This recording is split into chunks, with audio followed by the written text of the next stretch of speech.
heart breaks for Walker Parks, for Tristan, for Blake, for Adam, for Antonio, for Wade Woodass. I mean, my heart just, Cape Hart. These guys love Clemson. They love Clemson. For Flo, for Casperson.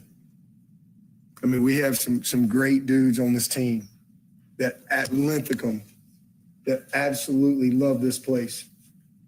And so it's gut-wrenching, but, you know, we'll do everything we can to help them finish well. And I know them guys ain't got no quit on them.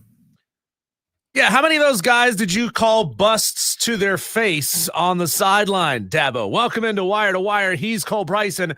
My name is Diesel, and today the phone lines ought to be absolutely lit up for that pile of steaming you-know-what that we all saw and smelled coming out of Clemson, South Carolina on Saturday. An embarrassing defensive performance, Cole, absolutely wipes out what was otherwise a phenomenal offensive performance from Cade Klubnik, and Adam Randall finally showed up as a running back. Wow, who would have thought that was possible a couple of weeks ago?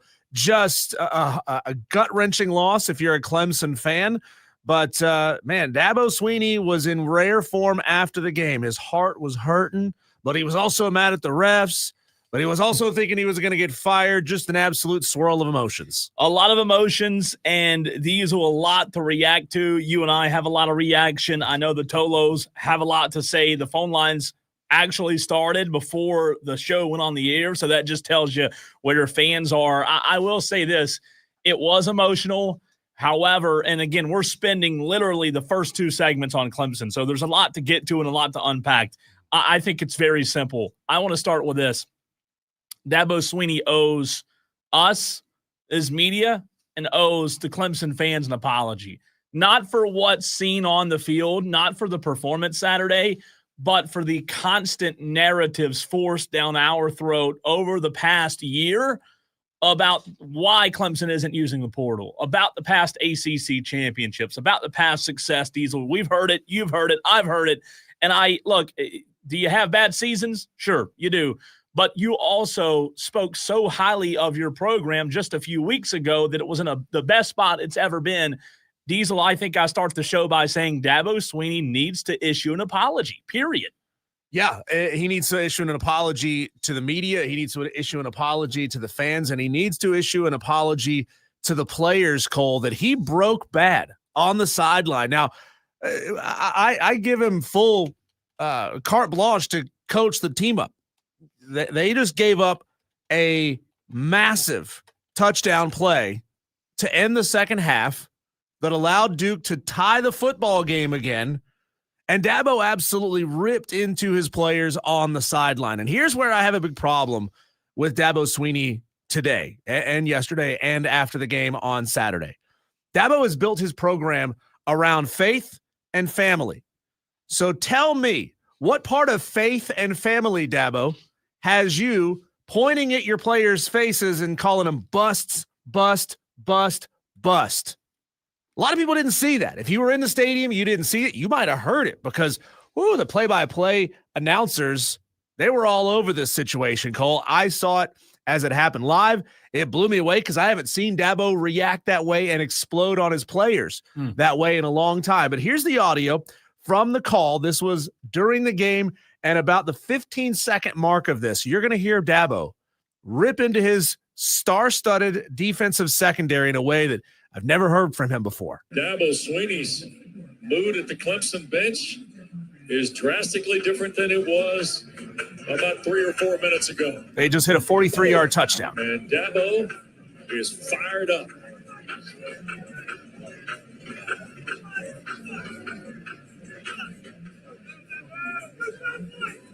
He looks at his defense and says, bust, bust, bust, bust. You've done what? Yeah. And it's absolutely warranted. This defense, most of them are going off to the NFL. But I wonder how many of them, Cole, are going to drop down around after the performances they've given this season. They were anointed as first-round draft picks all over that defense in the offseason. And they haven't shown up that way. Do you have a problem with Dabo and what he did right there? I have a problem with Dabo calling them busts. Because that's telling them you suck, you're worthless, you don't belong on my football team.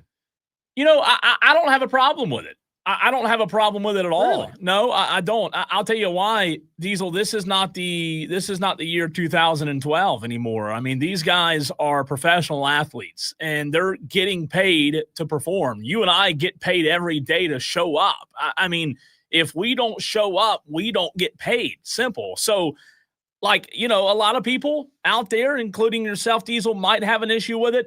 I'm fine with it. I'm fine with coaching. I'm fine with hard coaching. Maybe it's just like, you know, the old school mentality of not having a problem with a coach grabbing you by the face mask like they used to do, right? Which now they would be fired for.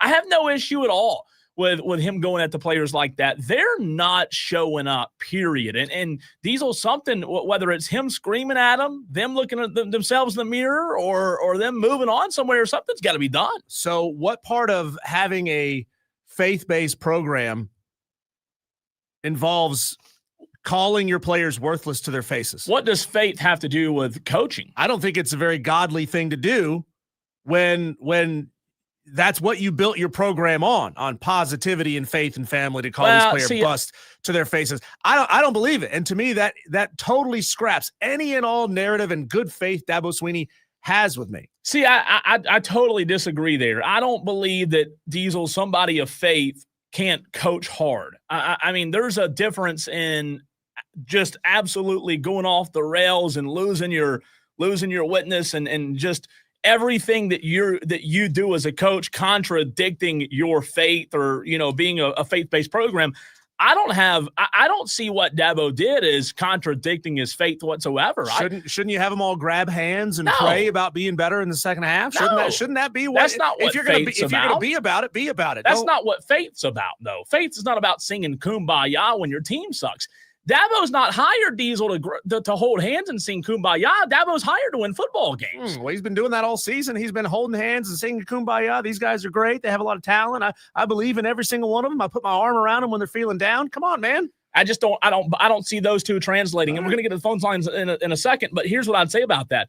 There are probably a lot more coaches across college football that have the same principles of faith as Dabo that we don't talk about because they're not as outspoken as Dabo, Diesel. But I don't believe, my personal opinion, I don't believe because Dabo has faith and is a believer as I am, I don't believe that doesn't allow him to coach hard. Well, to me, it's not about what Dabo what kind of faith and personal beliefs Dabo has. It's the way he's built his program entirely around it. And we phone lines, we see you, 844-326-3663. I know we had Rick and Greer who dropped off the phone there. So if you're not one of the two callers on the line, call back in. We'll get you back up. A lot of people wanting to call in and talk about this. But, yeah, I mean, to me, if you build your program in that image, then that reaction is antithetical to the way you've built your program. That's just my opinion. So he what does that mean then? Like, if he built his program that way, how should he have handled that situation? Not being not yelling as loud, I'm just genuinely asking. I mean, what's wrong with grabbing the iPad and saying, hey, here's what you did wrong. Here's how we can fix it.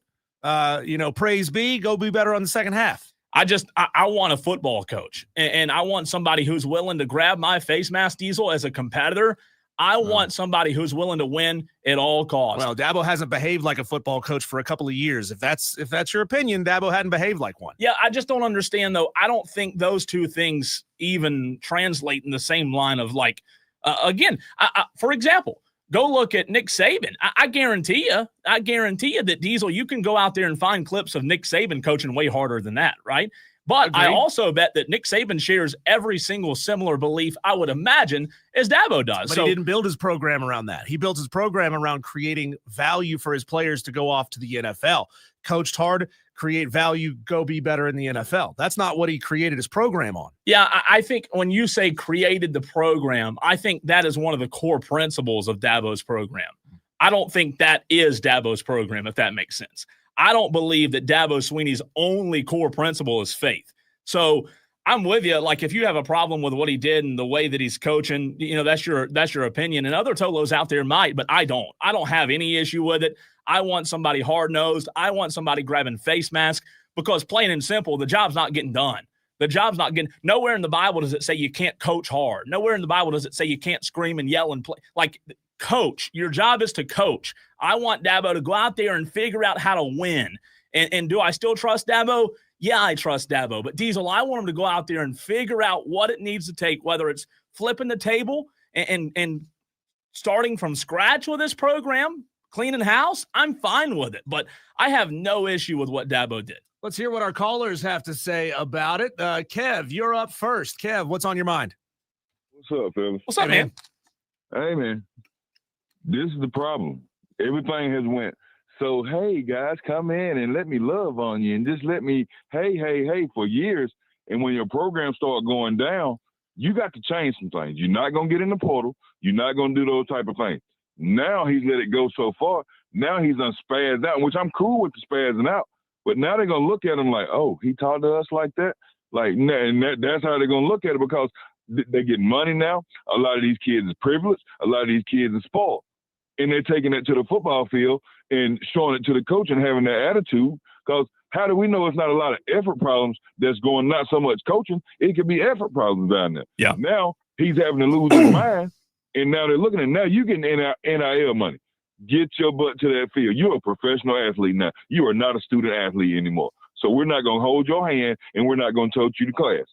If I get on your butt, I get on your butt. If I call you a bus, that you should take it and point your tail the right way instead of putting it between your legs and pouting off somewhere, like a lot of these parents and a lot of these kids are doing now with these kids. And I agree with you, Kevin. Look, the reality is, and Diesel and I have talked about this a million times, the culture that Dabo Swinney built, we are finding out was not bulletproof. And I think when you look at the culture that a lot of these kids come from now that are getting that money, I truly believe, Kevin, Diesel, I truly believe 90% of this downfall is because of money and the way that college football has changed. Dabo Swinney's program has never had to face these challenges. Now they are, and look what's happening. Well, he was writing checks before and giving it out in the back pocket before he left out of there. Now he just got to figure everybody doing it now. It's a level playing field now. Right. Yeah. Well, what I find fascinating, Kevin, I'm not a Clemson historian. I'm not a hardcore fan that can remember dates and times when every single little thing happens. But this was mountain, boom. That's right. True. But the Dabo that we have had over the last 2 or 3 seasons, the one that's pushing the faith narrative, that Dabo was not the head football coach at Clemson 10 years ago when they were winning national championships. Yes, it's the same person. Yes, he might have had the same beliefs, but that's not what his program was built on at the time. And once he started winning national championships, his narrative changed. And it became less hard-nosed. It became less, I'm going to chew your butt out if you do the wrong thing. Right. Like, just like he said, like Cole said a while ago, Nick Saban. Nick Saban is going to break you down in every possible way that he can. Then he going to build you right back up. Sure. Now that we done got a chip up on this, he gonna go at you even harder so we can keep this thing going. Now, Saban is going to talk to you like a coach and a daddy at the same time, a hard-nosed daddy. And you need that. Especially now with this money being thrown across the table, you're going to have a coach that's going to get in your butt like somebody would and supposed to when you're getting out of line. Good point, Kev. Good call. Thanks for good stuff, man. And for the second time, Diesel, we've lost Rick and Greer. Rick and Greer doesn't understand that, like, he doesn't get just immediate priority. Do we know if maybe Rick and Greer and Madcraft are the same person? Because both of them need immediate access to the phone lines to call in. That's a fascinating thing. He says he's going to stay on this time. Right. I guess we got to go right to him. Rick, less than 5 seconds of you being on the line. Are you still with us there? Yes. Okay. Let me get this out real quick. Dabo has got to go. If you lose to SMU, Georgia Tech, Duke, and Syracuse in the same year, you gotta go. That's all I got to say. Thanks, Rick. Appreciate you. I put that up on the Facebook page and just had the audio and said, what do you think? I didn't have any agenda for what. I wasn't trying to push the people who saw that post in any particular direction. People saying, sounds like he's lost the locker room. That's just my opinion. A guy named Mark says he's a great preacher. He only cusses on game days. Bucky says, hit the portal, Dabo. JT says he's just coaching him up. And Kevin said, I've never seen him like this. He may be on the way out. Let me read a text message that I got on, let's see what day it was. Sunday, yesterday, from a football coach. Not going to say where or what level or who it is, but here's the text. Talking about Clemson. I'm telling you, man, losing is one thing, but kids are getting paid and you lose. They don't care. There's no motivation. The motivation used to be the league.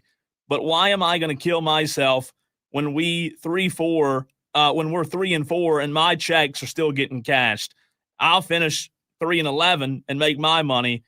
And I responded back, and he came back and said, at this point, we need to treat it like minors. Pay them, put them on contract, contingent on production and availability. Negotiations after, then first 2 years. Right now, the rabbit has the gun. That's the text message I got, and I think that was well put. I think, Diesel, this Clemson issue stems back to the college football issue of NIL and the transfer portal because, as I said a minute ago, this Clemson football program is not bulletproof. Regardless of what you feel like it was built on, the fact of the matter is it's not bulletproof. It's shown that. It's been shot multiple times. As they say, it's been shot up, and I just don't know how it recovers. I think there's a path there, and I think Dabo Swinney can be the one to get them on that path. But the trajectory right now that they're on, Diesel, is 180 degrees opposite of where they need to be going. I mean, I do agree that there needs to be some contingency of performance. How exactly do you gauge that? That's a big conversation to have. Yeah. Is that subjective? Can the coach just say, hey, I'm going to fine you $10,000 because you didn't play very hard in this particular game? Whatever it may be, that's a really fascinating conversation to be had one of these days if and when players are made to be employees. But you saw their faces, though, in that video and that audio you just played. That's where it stems from. That's the issue we're talking about. Like, those players are not responding to Dabo. Go watch the video. It's a blank stare and almost a disrespect stare. You can tell, and I'm not in the locker room. I think he's lost the locker room. Don't yell at me, Dabo, because I'm going to be in the NFL next year. I think he's lost the locker room. I really do. I just not saying that he's lost the entirety of it, but I think the core of the locker room, and we'll get into the next segment about some of these reports and stuff and articles from the Clemson Insider and all these different publications out there. But you just look at what's going on right now. It is a joke. It's a shell of what they used to be. When you lose the locker room that was purpose-built in your image, the type of players that you want, every single one of these players was hand-selected because they wanted to be at Clemson so bad they couldn't stand it. They shut down their recruiting as soon as they made their commitment to Clemson. It's on you. Yada, et cetera. Yeah. That's a really bad thing. That means they don't have any faith left in you, Dabo Swinney, as their head coach. And man, we hadn't even got a chance. We're 18 minutes in. We haven't even talked about the $10,000 fine. To what you just brought up, that problem is 100% on Dabo Swinney. It's 100% on Dabo because ultimately we've talked about it a million times, him trying to bring in a certain kind of person and allow that certain kind of person to also be the best player in college football. It's tough to find that common balance there, and he hadn't found it. Do you think we are somewhere in that final scene of Varsity Blues? You ever see Varsity Blues? Yeah. Remember when Coach Kilmer walks out of the locker room and the players don't believe in him anymore? Yeah. Do you think that's where this Clemson locker room is right now? Well, I think the locker room is at a point where they don't know who to look to, And I think that Dabo Swinney, you can look and see it on his face. I mean, I grew up a Clemson fan.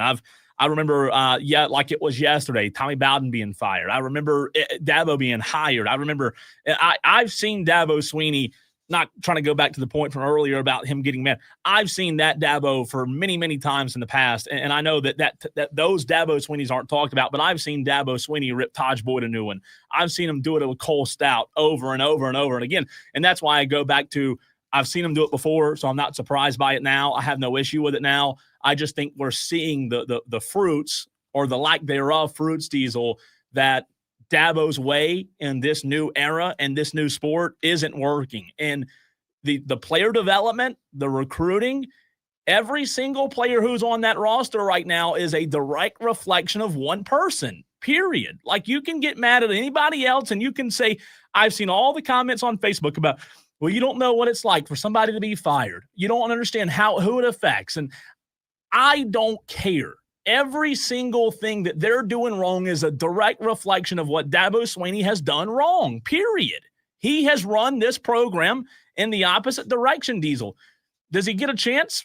We'll see. We'll see how long that leash is, but this is on Dabo and nobody else. My only concern here is that not my only concern. One of my big concerns, and it's the last thing I'll say about this calling his players bust. Yeah.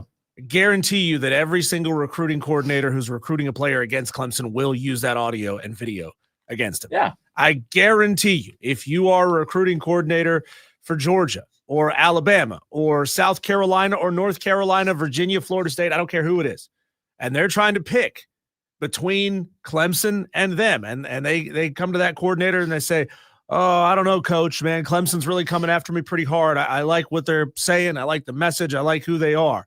And then he sends them that audio of Dabo ripping into him and calling him busts. Don't you think that's going to cost him a couple of recruits? Well, the fact of the matter is that's like number 18 on the list right now. My point being, they're in such a bad spot right now. That's way down the list. Their program and results, that's what's losing them recruits. Is that on the list? Sure, it might be, but I think it's way down the list. What's happening and what's being shown week in and week out on that field, that's all people need to see.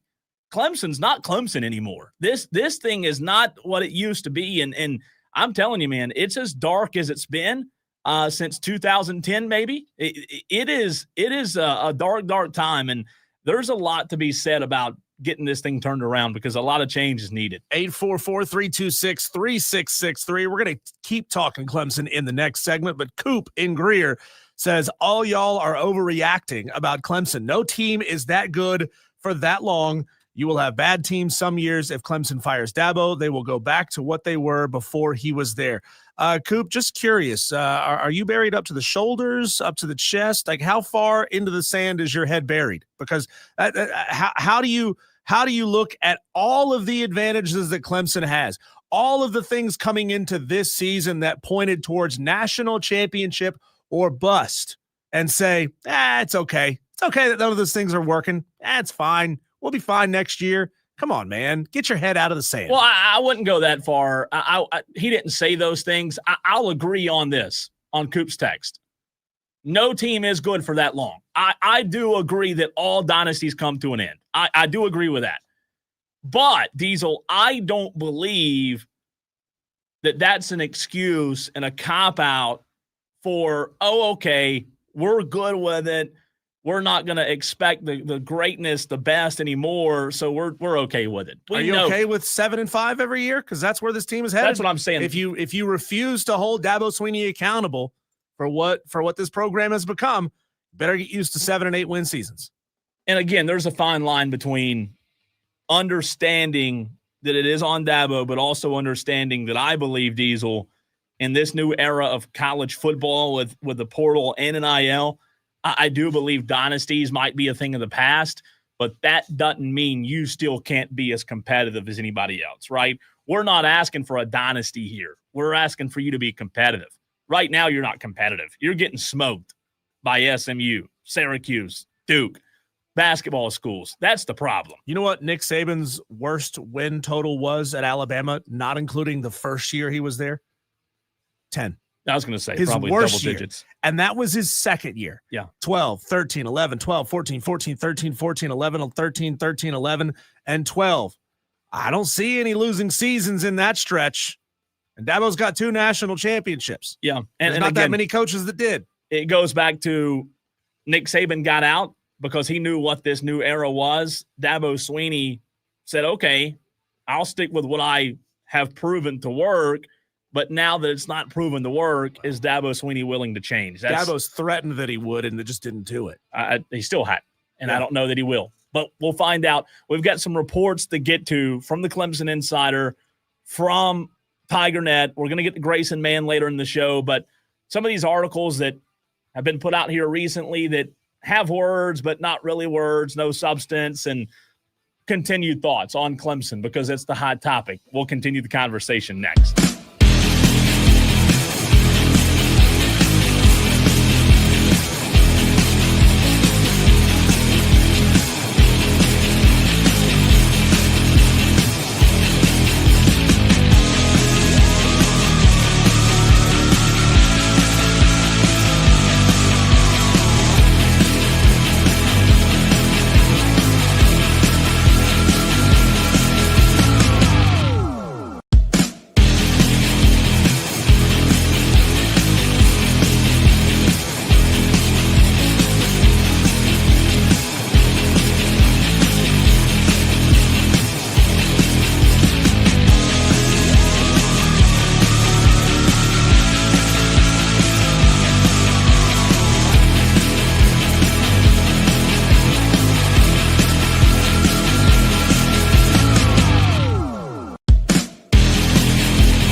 Well, make it 2 times in a row. Clemson drops one to Duke. No, not in basketball, but in football. 46-45 on Saturday. 46 points allowed by this Clemson defense. A lot of overreactions on this Overreaction Monday. We want to hear your overreactions at 5 p.m., and we are continuing the Clemson conversation. Wanting to hear from you, Tolos, at 844-326-3663. That's the Hub City Spartanburgers text line. Phone lines are open as well. We have so much more on this topic, but first, let's go to the phone lines. Tallahassee Todd wants to weigh in. What's up, man? Man, what's going on? I don't have much to weigh on Clemson, but I will be at that game. My Seminoles, I can say one thing. We kind of beat Bama, but we kind of had a slide. I'm glad the defense figured it out this way for us. I see Florida State will get it done. My prediction is right now, Florida State 24, Clemson 14. I believe our quarterback is ready to roll. Mike Norville may save his job. We may win out. North Carolina gets a win against Syracuse. You can't count out good teams. Cowboys win tonight. Yes. And that gets it done tonight. Yes. Todd, do you want Mike Norvell to turn it around? Do you want Mike Norvell as the long-term head coach in Tallahassee? I believe Mike can stay, but the defense need to go. Florida State lost close games. You shouldn't have lost to Stanford by no 4 and 5 points. We never was blown out. The defense cannot stop nobody, but the offense is not the problem. It's the defense. The coordinator need to go. Give me somebody like anybody that can coach better than Tony White. I believe Florida State still has a chance. We will get it done at Clemson. As a matter of fact, I do have tickets. I believe with Tommy coming back as quarterback, we can win the next 5 games and get a bowl. I believe Bill Belichick, he gets it done. I turn it for the night, and I take it up to L and go Cowboys. Yes, I am a new fan of Tallahassee Todd after that Go Cowboys comment. I didn't know he was a Cowboys fan. Oh, I love Tallahassee Todd. Tallahassee Todd is a longtime caller of this radio station, and he has been heard many times when he's not calling in, Todd, because we got payback as a you-know-what, brother, saved on our button bar, ready to go whenever we need it. Go Cowboys, Todd. Oh, I think he's gone. Oh, there he is.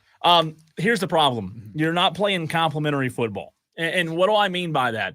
When you talk about a team being consistent week in and week out with Clemson, offense complementing the defense, defense complementing special teams, defense complementing offense, so on and so forth, Diesel, this football team this season in 2025 is not playing complimentary football. You can talk all you want, and I've seen the tweets and things on Facebook about Dabo being bailed out by generational talents at quarterbacks. Well, Dabo, to be fair, recruited those generational talents at quarterbacks, and he had elite defenses as well with Brent Venables. But the trademark, Diesel, was Clemson was always complimentary. If the defense had a bad day, guess what? The offense could bail them out. If the offense had a bad day, the defense could bail them out. This season, in 2025, you cannot find any complimentary football. When the defense is good, the offense is bad. When the offense is good, the defense is bad. And Saturday, the offense was really good. Hey, the offensive line was really good Saturday. Diesel Cade Klubnik had a pretty nice pocket all day. And he had a good game. But guess what? The defense was god-awful. Well, Cade is out there running around on a bum ankle. He threw for 385 and 2 touchdowns. Yeah. 385, throwing for 385 yards and just having mildly successful running game should win you 8 games a year in the ACC. Yeah, when you score 45 points, you should win every game. Every game when you score 45 points. What I don't understand is this Tom Allen defense. A couple of weeks ago, it was the offense. Now we're seeing the defense having its struggles, and that just goes back to they're not getting consistency. They're not getting complimentary football. Is it personnel issues? I'm sure a lot of it has to do with personnel. But Diesel, I think at some point your coaching has to figure out how to get the most out of your personnel. Going to South Carolina, we're seeing that when that doesn't happen, coaches get fired. This coaching staff, there's some sort of disconnect somewhere between the staff figuring out how to get the most out of these players and the players performing. It's just not happening. Well, they just got to figure out how to get something out of these players. If they can get something out of this defense, like you can't look at any one season in a vacuum. You don't get to put a bubble around things. But Tom Allen had an elite defense at Penn State last year, and that was his first season at Penn State. Yeah. So it's not as if Tom had 3 or 4 years to build the defense that he wanted with the personnel that he wanted, and everything was how he wanted it to be. I don't know how much of a shift there was, Cole, and maybe you could give a better answer on this. How much of a defensive philosophy shift was there from Goodwin to Allen as defensive coordinators? Did they just change everything and these guys are just not the right guys? I don't think there's that much of a shift that you can't get the most out of your guys. Is there some differences?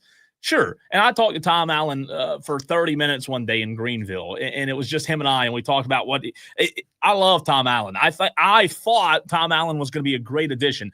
Could he still be? Maybe so. But for some reason this year, there is a huge disconnect, and I don't think it has everything to do with Goodwin's defense being completely a complete different language, Diesel, that these guys just can't understand this new terminology and scheme. I don't think – I would say maybe Goodwin wasn't as bad as we thought. This defense isn't better. In some metrics maybe, but it leads us to this. This weekend we saw a couple of articles from the Clemson Insider and TigerNet. Will Vandervoort, friend of the show, wrote one. David Hood, friend of the show, wrote one. And Grayson Mann from TigerNet will join the show here in about, an hour. But the reality is we're seeing these articles come out that are, I'm not going to call them clickbait, but they're articles where it looks as if there's some information in the articles about some change, but when you click the article, Diesel, and read the article, there's not really any substance. Like, again, I love David Hood to death, and we'll talk to Grayson about this article that he put out 1 hour ago. It's called Winds of Change in Clemson. There has to be, and he goes into, what's happened and weather and how seasons change and, what happens when seasons change and how that connects to football. And you go back to the college football playoff days. And again, it's a great article, but I didn't learn anything from reading that article. I didn't learn anything from reading the article from Will Vandervoort, not disrespecting those guys at all. But what I'm saying is South Carolina's making change. Beamer's firing coaches. He's fired too. Clemson, the articles and the information we're getting out of Clemson is, there's change coming. Well, okay, why is there no change? Where's the change? Well, where are the journalists calling for change? Being the one saying there has to be change. We cannot let it continue in the way that it currently is continuing. Other than, maybe Dabo decides one of these days to think about trying to do something about it. No, either say it or don't say it. And again, Will's article on the Clemson Insider, major changes coming to Clemson football. But you click the article, there's no details about any change coming. So I think, again, not trying to be disrespectful, I think these guys do a tremendous job and have gotten word and gotten wind that there is change coming after the season, which there should be change coming after the season, Diesel. But the reality is change after the season is expected. What's going to happen in order to fix this issue? That there's not being any information given whatsoever as to what's going to fix the issue. I said on Saturday, by the way, did you see Duke football's Spirit Halloween? I did. Death Valley. Was that phenomenal. Not funny? It was funny. I love that these major accounts are all really attacking each other now. That was funny. So, again, Clemson, the reality is every Clemson fan out there, every journalist should be to the point where they've seen enough that this just isn't acceptable to them. Whether that change is at the very top, at the very bottom, I don't know. I will say this. I believe, Diesel, that there's got to be a dramatic amount of change that stirs something new, a new vibe, a new culture inside the building. Because what's happening now, this current vibe and this current culture, it's proving itself not to work. One little tweak, one little change isn't going to be enough to change the trajectory that you're on. Well, I've been from a distance covering Clemson football, not on a daily basis, not on a beat, but, weekly on the show, a couple times a season, being down at games, being in press conference rooms. I've never heard or gotten a whiff that Clemson is the type of program that will deny access to media members, whether it be not granting them credentials or refusing to call on them in post-game press conferences and weekly press conferences. That hasn't been Clemson's MO. Now, I don't know if there's something brewing internal within the media community that covers Clemson and their relationship with the football program that would lead them to believe otherwise. But so far, and we've talked about this on the show before, so this is not the first time I've ever brought this up. It seems as if the Clemson media takes it really, really, really easy on Dabo. It seems like they put on their kid gloves around him to make sure they don't say anything that's going to drive a wedge between their outlet and the university or the football program. And I think Clemson football as a program is above behaving that way. So I don't understand why there needs to be this slow easing up to talking about the fact that there's a problem. Just say it. I'll tell you why. And this is not disrespectful. I'll tell you why. 98% of the people in those rooms covering Clemson are diehard Clemson fans. That's why. I mean, that's just, you want the honest truth. That's the honest truth. I'm sorry, but that is the honest truth, period. I did take this away, this one quote from Will Vandervoort's article. Again, the article was titled "Major Changes Coming to Clemson Football." This quote in the article I tweeted out. Will said, "We can tell you through multiple sources that there is tension in the football complex and major changes are coming to the football staff. Some of these changes may surprise you." I don't know what changes those are. My opinion, I believe there should be some coordinators that are asked some tough questions. I believe there are 6 to 10 assistants underneath the coordinators that are fat that needs to be cut. I don't care if they're Clemson guys or not. They're not producing. I think there needs to be enough change that the direction of the program is shifted in a way that trajects and trends toward succeeding in this new era of college football. Right now, nothing on that staff translates into this new era. They're not using the proper resources. They're not recruiting. You talk about the recruiting rankings. They're not recruiting the way they need to be. And something's got, hey, you heard Dabo after the game talk about, well, Graham Neff's here. I might get fired today. Yeah, I should be. That's another thing that really upset me about that post. Dabo, we've heard that 100 times. Stop. It was you're daring Graham Neff to do something, and you know he's not going to do it. So you're talking weird. out of the side of your mouth when you say it, and then you say things in a way to get the fans to rally around you, and it's bogus. It's fake. We've heard that so many times from you, Dabo, that it rings completely hollow now. Well, I didn't find that piece of audio that you do have it. I've got it. I found that weird. I found it strange. I didn't find it welcoming. Does Graham Neff being in the room mean that Dabo's being fired? No. But let me ask you this. Does Graham Neff being in that room mean nothing? Absolutely not. Means something, doesn't it? Why would Graham Neff be there? Unless he goes to every meeting. No, he doesn't. Normally go? He doesn't. I'm telling you, there's a reason he's in the meeting. And I don't know the reason, but we'll ask Grayson Mann about it. Here's that audio. Yeah. Lost at home here to South Carolina. Thought I was getting fired right here in this room. Actually, I walked out right there and walked around. And Kath, may get fired today. Graham's sitting in the back there, so I don't know. But can't say I blame him. But yeah, it's weird. Can't say I blame him. It don't sound. It doesn't. It's just weird, isn't it? It doesn't sound normal. It doesn't. It just.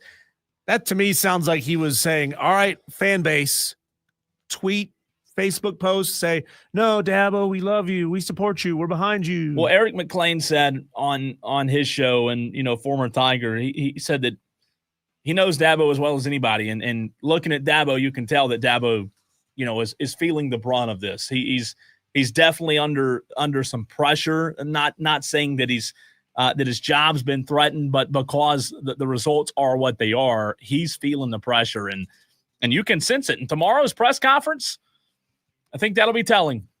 Texter says Dabo wants to leave, I think. And there's all kinds of fan bases out there posting, Dabo, come up here. Come down here. We'd love to have you down here. Maybe just need to change the scenery. When we come back, Cole, let's do our whip around the sports world, since we've taken the first 2 segments of the show to talk about Clemson. What else is happening out there? We'll touch on all of it next on our Daily Wires.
Lot going on out there in the sports world, Cole. Let's try to cover all of it in the next 3 minutes in our Daily Wires. The buzz happening around the sports world. College basketball is officially back with action beginning today. Cole, we'll have the Furman tip-off against High Point coming up at 6:30 on these very airwaves. Can you guess how many basketball games there are today?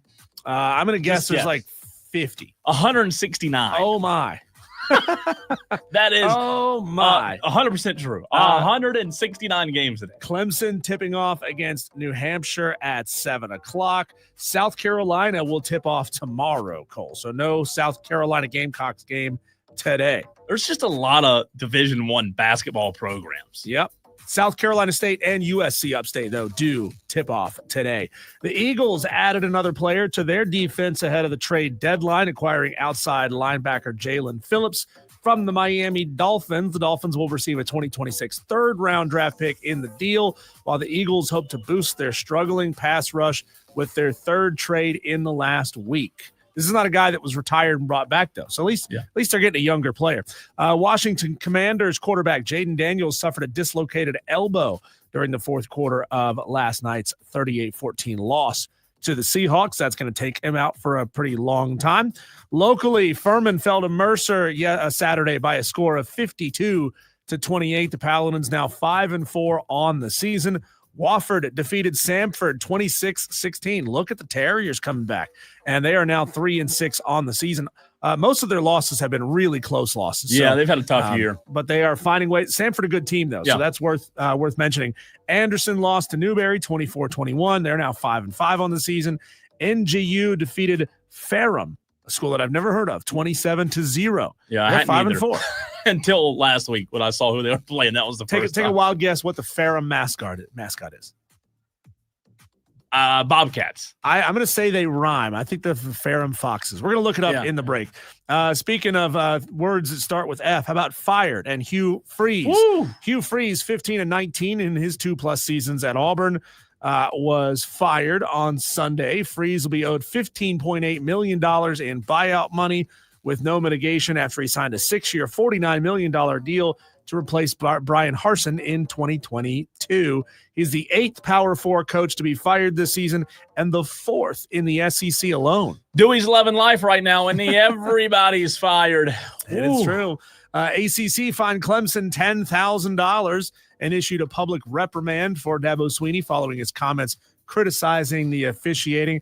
Look, the SEC is firing referees for making bad calls. The ACC is fining Dabo for calling out referees for making. It was a bad call. Horrible. It was a bad call, and I'm happy that no Clemson fans have called in to even talk about that excuse. But it was absolutely an OPI. Yeah, and what's $10,000 to their to that bank account? My gosh, come on. Speaking of quarterbacks in college football, Nebraska quarterback Dylan Raiola has a broken right fibula and will sit out for the remainder of the season. That's the big one in the leg. Raiola suffered the injury while being sacked and losing a fumble early in the third quarter and a loss to Southern Cal. South Carolina has fired their OC, Mike Shula, just 9 games into his first season in the role. He was Alabama's head coach. We know that. Gained most of his coaching experience in the NFL. As an offensive assistant, he joined Shane Beamer's staff in Columbia as an offensive analyst last March, but he is gone. Yeah, we'll take a deep dive into that actually in the very next segment. And finally here, Cole, country superstar Morgan Wallen will bring his Still the Problem Tour 2026 to Clemson Memorial Stadium for an unforgettable 2-night performance. The shows, a first for Wallen and Death Valley, are set for Friday, June 26th and Saturday, June 27th next year, with special guest lineups on each night. Brooks and Dunn with him on Friday, Ella Langley on Saturday. What does this sound like? The team's not any good, but we've got George Strait and Ella Langley and Morgan Wallen coming as good concerts. Is David Tepper booking shows for Clemson now? He's finally bringing live music to Clemson, South Carolina. That's bad. Tickets go on sale 10 a.m. November 7th. So just a couple of days away. You can register now for early access at stilltheproblem.com. Speaking of the problem, Mike Shula, he's gone, and we are going to react to it. Gamecock fans want to hear from you at 844-326-3663. Hub City Spartanburgers text line and the phone lines are open. Would love to hear a few of you Gamecock fans on the phone lines. Let's dive into what happened this weekend and what South Carolina will do now at offensive coordinator.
Well, South Carolina fans, Clemson fans this year really don't know what to do. They can't trash talk because their team stinks.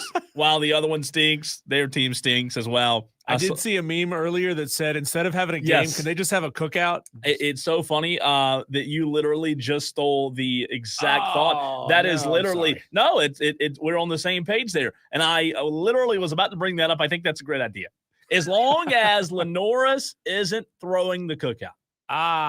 See what I did there? Yeah. No, I think that's a good idea. Just get together, have fun, Have a little do it at the therapy session. fairgrounds, right? Just hang out, be friends. I mean, it's bad.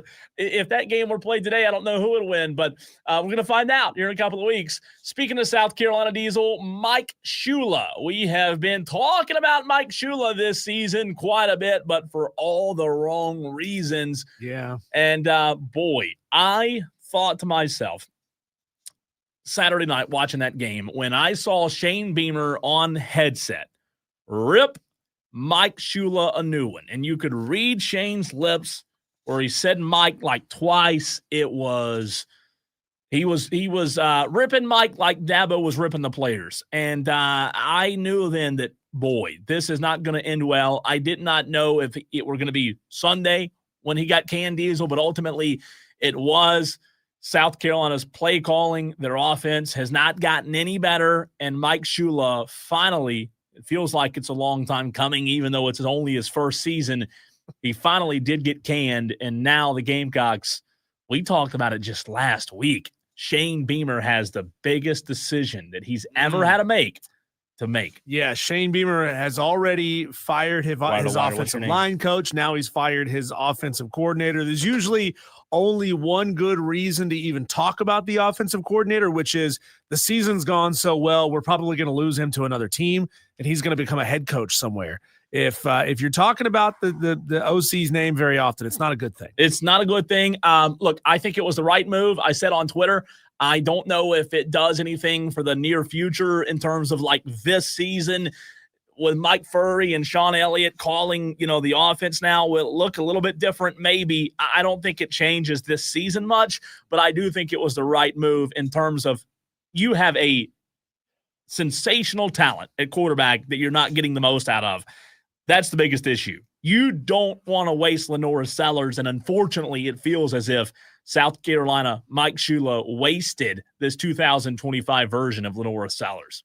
Yeah, 1 touchdown, 2 interceptions, 180 yards passing through the air at a QBR of 39.4. Not good. On Saturday. I wasn't able to watch the game closely because I was out working in another event. The game was on a TV, so I could kind of keep an eye on it. But obviously you were able to watch it more closely than I was. I was with a big contingent of Gamecock fans. I was with probably 30 Gamecock fans at a party, Diesel. And look, I was hoping for the best with Mike Shula, but unfortunately some things just don't work out. You mentioned it. Now add on to the list, Lonnie Teasley being fired, add Mike Shula on top of that. There is, whether it's his decision or not, he says it is. Beamer says it's his decision, but there is a tremendous amount of pressure right now on Shane Beamer and this offense and this staff to figure out how to get this guy, Lenoris Sellers, playing at the capability and potential that we all know he's capable of playing at. So generally speaking, do you like firing OCs in the middle of the season, or would you rather wait until the end of the season because maybe you can keep Lenoris Sellers around and say, hey, Lenoris, give us your input. Who do you like? Whose style do you like? Who should we go after? I don't know if players should have that kind of control and power in a university, especially in a football program, because Lenoris would be gone after next season anyway. So why would you let him essentially hire the OC? So to answer your question, I don't think it changes things tremendously this season, but I do believe as a fan, I want my coach to do what it takes to win next game, next week. As a fan, I don't care that the season's a wash. And that's why I'm so ticked off with so many of these Clemson fans. I don't care. They're still getting paid to coach. These players are still getting paid to play. I want to go, if I'm a Gamecock fan, I want to go beat A&M. I don't care that we've only won 3 games. And if that takes firing Mike Shula, then so be it. Fire him. Let's go win. Let's go beat A&M. Let's go beat Coastal. Let's go beat Clemson. I don't want to be this type of fan that says, oh, well, the season's a wash. I'm good with it. We'll worry about it in the offseason. No, heck with that. Let's go win. You're supposed to win, right? The goal should be win the rest of the regular season. Let's go to the phone lines. Win 2 out of 3. I'm sorry, didn't mean to cut you off. 844-FAN phone, 844-326-3663. What's up, Kevin? What's up, Cole? How are you, sir? Good, man. Hope you are. Real quick, Mike Shula's ass should have been fired week 3, period. But he should have never been hired after the performance in the bowl game. You could physically see in our bowl game that Lenoris was handcuffed. None of his creativity was there. Lenoris is he wasn't a very accurate thrower of the football last season either, but he was creative. He could run when he needed to run. He could make better passes on the run, and Shula's trying to turn him into a pocket passer. So he needs to be gone. He should have been gone. Doing it now is the best time, I guess, to do it. So you got 2 weeks to prepare, but I don't understand. If Beamer doesn't get it right this time, he's done. He's done. Yeah. If they would have if he would not have fired Shula, if he was coached at any other SEC school, he would have been fired already. Sure. If he coached at Florida or LSU or Auburn, he would have been fired a couple of weeks ago. But we can still talk crap to the Clemson fans like you, because we at least are losing to, top 10 good teams. Football teams. Yeah. Yeah. No, I'm with you. You're right. And I'm going to call it like I see it. I'm going to be I'm with you. Thanks for the call, Kevin. I will say this to his point about the bowl game. I think I was wrong in my analysis, and I'm always willing to admit I was wrong on something, Diesel. I am willing to admit that I believe I was wrong after the bowl game, because you and I on these airwaves talked about it. It wasn't good, the bowl game, the play calling. But I said and believed it's one game. It's one game against Illinois. Shula just came in, didn't have 2 weeks to prepare. Still learning their names. And still wearing the "Hi, my name is" name tags. So, after the bowl game, I believed, let's give Mike Shula the benefit of the doubt. Now, there were a lot of fans like Kevin who said, what the heck was that? We just beat Clemson? And that's the performance we put on the field and on tape against Brett Bielema? So now I'm willing to look back and say, okay, I might have been wrong. Mike Shula against Illinois might have been horrendous. Maybe that should have, but then what do? Do you fire a guy after one game? Do you, hey, Mike, appreciate you. It was good working with you for 6 seconds. You're fired because of what you did in the bowl game. I think it's a tremendously tough spot for Beamer last year after that bowl game. And Texter brings up the point that Shula was there all year as an analyst. An analyst isn't an offensive coordinator. It's just not. So, yes, is there validity with that? The performance in the bowl game, I think there is, Diesel, because it wasn't good. We talked about it right after the bowl game, and I was willing to give the guy the benefit of the doubt. Well, you got to try, right? You have to try and shake things up. Maybe you find somebody on your staff who has a talent for something, a coach who's up and coming and rising. It would be a coordinator for you or somewhere else if you didn't hire him. You never know what you might find that you already have on staff that you didn't realize was already great.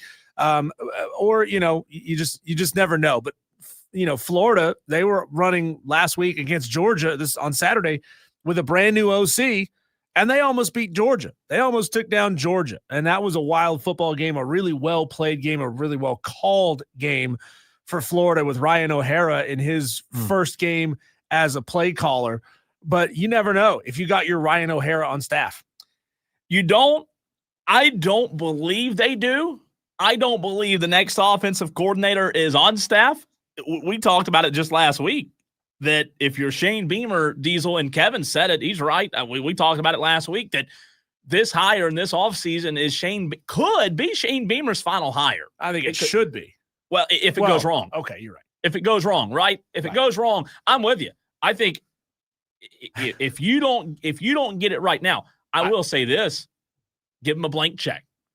Jeremiah Donati, whoever else is involved, if you want to win at the high level, if you're going to put pressure on Beamer, give him a blank check and let him go get the best coordinator he can get that money can buy. Go get the best. I don't care that you're South Carolina. Coordinators don't care about you going to pay me that?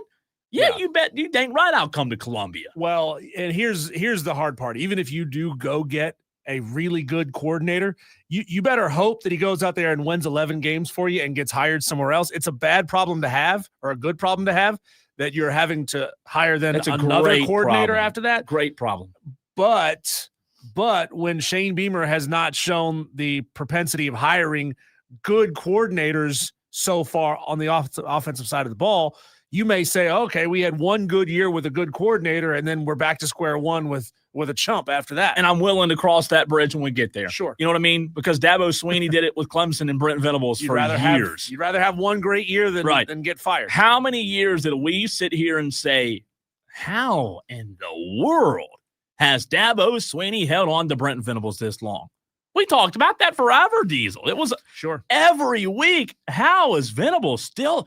I mean, they were winning another They won another championship, another ACC championship, another conference championship. How he's been able to hold on to Brent to what I just said. Let's cross that. If you're telling me we have to cross that bridge, I'm loving life, because that means we're winning, right?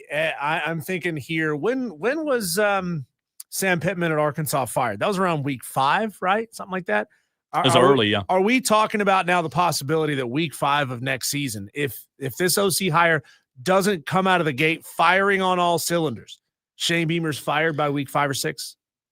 Well, I think you want to stretch. It's not a stretch. I think it's unlikely. I'm not saying you have to go out there and go 11 and whatever. I'm just saying put a competent offense out there and make Lenora Sellers good at what Lenora Sellers does. Mike Shula might be a really good coordinator somewhere else with a different quarterback. Who knows? And this is going to sound crazy. Mike Shula might have been better with Cutter Woods than Lenora Sellers. I know that sounds wild, but I'm just saying the style in which Mike Shula comes from, that might be Cutter Woods isn't the quarterback yet. You've got, again, how many times do we have this conversation? As a coach, Diesel, the best coaches always can do what? They come in and they say, here's what I have. Let me see what we have. They adapt. Oh, exactly. I'm going to do what fits them best, not this is what I do. I'm going to try to make this player fit what I do. I mean, I get, though, with Lenoris's body size, he thought maybe I could turn him into a tree, a pocket-style passer, somebody that's not going to go get hurt and get knocked out of the season halfway through. So maybe he wanted to, in the interest of protecting Lenora Sellers a little bit more, wanted to kind of change the way he calls plays for him. Then obviously it didn't work, right? It was a bust. And it took him all the way until, the Alabama game before he finally figured out, we need to get this guy out in space. We need to let him go out there and create. That's what he is best at. But that also is what was when Mike Shula is out of his depth. And you've got to let the talent be the talent. I remember, kind of going back to your point just there for a second, I remember last year, Diesel, when South Carolina played Old Dominion to start the year. You remember it was 23-19, right? I was there. It was a close game. South Carolina barely beat Old Dominion in the opener. Lenora Sellers that night ran the ball 22 times. And all Carolina fans said that whole weekend, all Carolina fans said was, oh, gosh, I hope that Dow Loggins don't keep running Lenoris like that. I hope he don't run it 22 times, because guess what? We'll run him in the ground. And then you get Mike Shula, to your point, who wants to make him more of a pocket passer, and it's, we need to let Lenoris run more.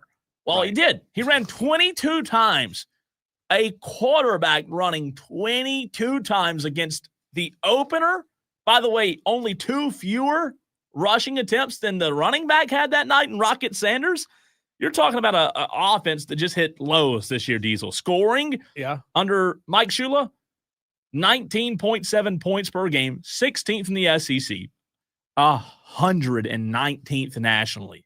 Total offense, 294.1 yards per game, 16th in the SEC, 131st nationally. Rushing, 100 yards per game, 16th in the SEC, 128th nationally, and passing per game. Oh, you're going to make Lenoris a pocket passer. 193 yards per game, 15th in the SEC, 104th nationally. Here's what's mildly interesting about that stat is that they have 1,740 passing yards on the season. Their opponents have 1,715. So They have more. they're actually picking up more passing yardage than their opponents are. That's just a really interesting little stat. As we're saying, like, man, Lenoris can't complete a pass. He can't have time to get players open, and they somehow are out passing their opponents. And here's the thing I'll say real quick, relating back to Clemson. I am surprised that more Clemson fans don't feel the same way I feel. What do I mean? What am I talking about? Shane Beamer's fired 2 guys this year, Lonnie Teasley and Mike Shula. I answered your question about 10 minutes ago about firing an OC during the middle of the season. I'm surprised more fans, Clemson fans, aren't saying, Dabo, we want to win this year. Do what it takes to win this year. If that means get rid of people, get rid of them. Shane Beamer's fired Teasley and Shula. As I said, to answer your question, if I'm a fan, do I love firing guys midseason? No, but guess what, Diesel? I don't care that we have 3 wins. I want to beat A&M next Saturday. Well, who's coaching the secondary at Clemson? If it's not Tom Allen's responsibility, if there's a specific secondaries coach, fire him.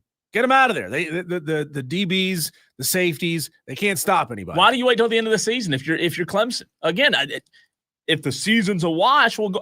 Dabo hadn't had enough time to pray on it. I don't know. Again, you can.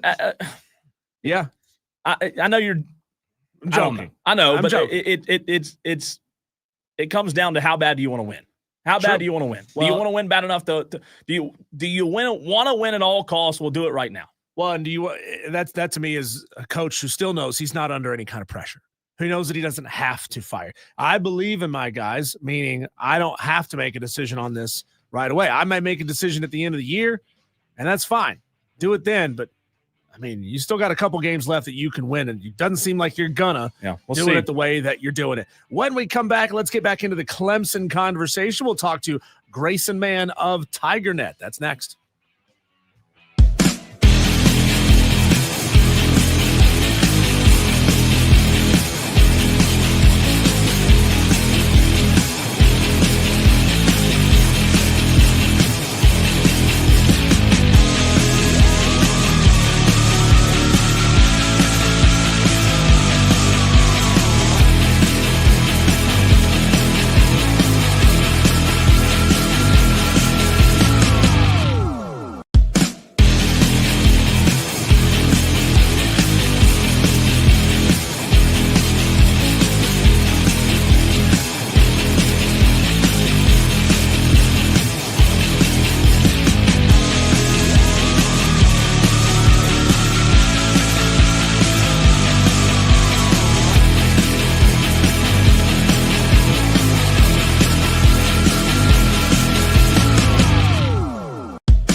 Well, the Clemson Tigers take a heartbreaking 1-point home loss against Duke on Saturday. And then our next guest's NFL team gets a 1-point win on Sunday. So the weekend, kind of a wash for Grayson Mann of TigerNet. Thanks for joining the show as you do every single Monday. Grayson, where did that post-game press conference Saturday kind of rank as far as how tense it was in all the other press conferences you've been in with Dabo Swinney at the helm? On a scale of 1 to 10, I rate it as incredibly awkward. It's like when you get on that first date and you have nothing to talk about, so you have to kind of just wait for the check to arrive. And so when Neff kind of showed up in the background, I turned around and I went, that's kind of peculiar. That's pretty interesting. And then Swinney makes the joke about, oh, if Graham Neff fired me today, I wouldn't blame him. And you're like, oh, okay, this is new. But Sunday, I would put Swinney was pretty fired up, talking about how everything in this program needs to be fixed, took accountability, and now here we sit with Clemson at 3-5, and again Sunday reiterating that it was a joke, but I think all jokes have some truth to them. Grayson, how do you balance what Dabo said about, you mentioned yesterday on the teleconference about the program having so many issues to fix, but just a month ago, Dabo Swinney told us that the program was in a better place than it's ever been. How can both be true? I think both can probably be true just because of the optimism that he's always going to bring to the table. But at that point, there was still some hope, Cole. I think probably from his standpoint, the team's 1-3. They have a chance to maybe climb back and finish 8-4, 9-3, even if some crazy things were to happen. This feels a little bit different. This feels rock bottom, in the sense that this team's invented new ways to lose, whether it's you put up 45 points and you lose by 1. I think the program was 134-0 up until Saturday. And you have that loss now. On that streak has been broken as of Saturday afternoon. So it's been a really jarring season. I think personally for him, probably didn't expect this, and certainly didn't expect 3-5. He's on track to have his first losing season since 2010. And so, sure, he can say there's a lot of great things infrastructurally about the program where money's flowing in, facilities are great, but the product they're putting out, it's not very good, and it continues to get worse. At Gray_man21 on Twitter is where you can find Grayson and give him a follow. Grayson, I sent you the video from ACC and their feed where Dabo calls his defensive secondary busts and says, you've done what? Now, nobody else seems to think this is a very big deal. A lot of people are just saying, oh, it's just Dabo coaching the team up. And to me, for a guy that's built his program around faith and family, that to me seems antithetical to how he built his program, but it's neither here nor there.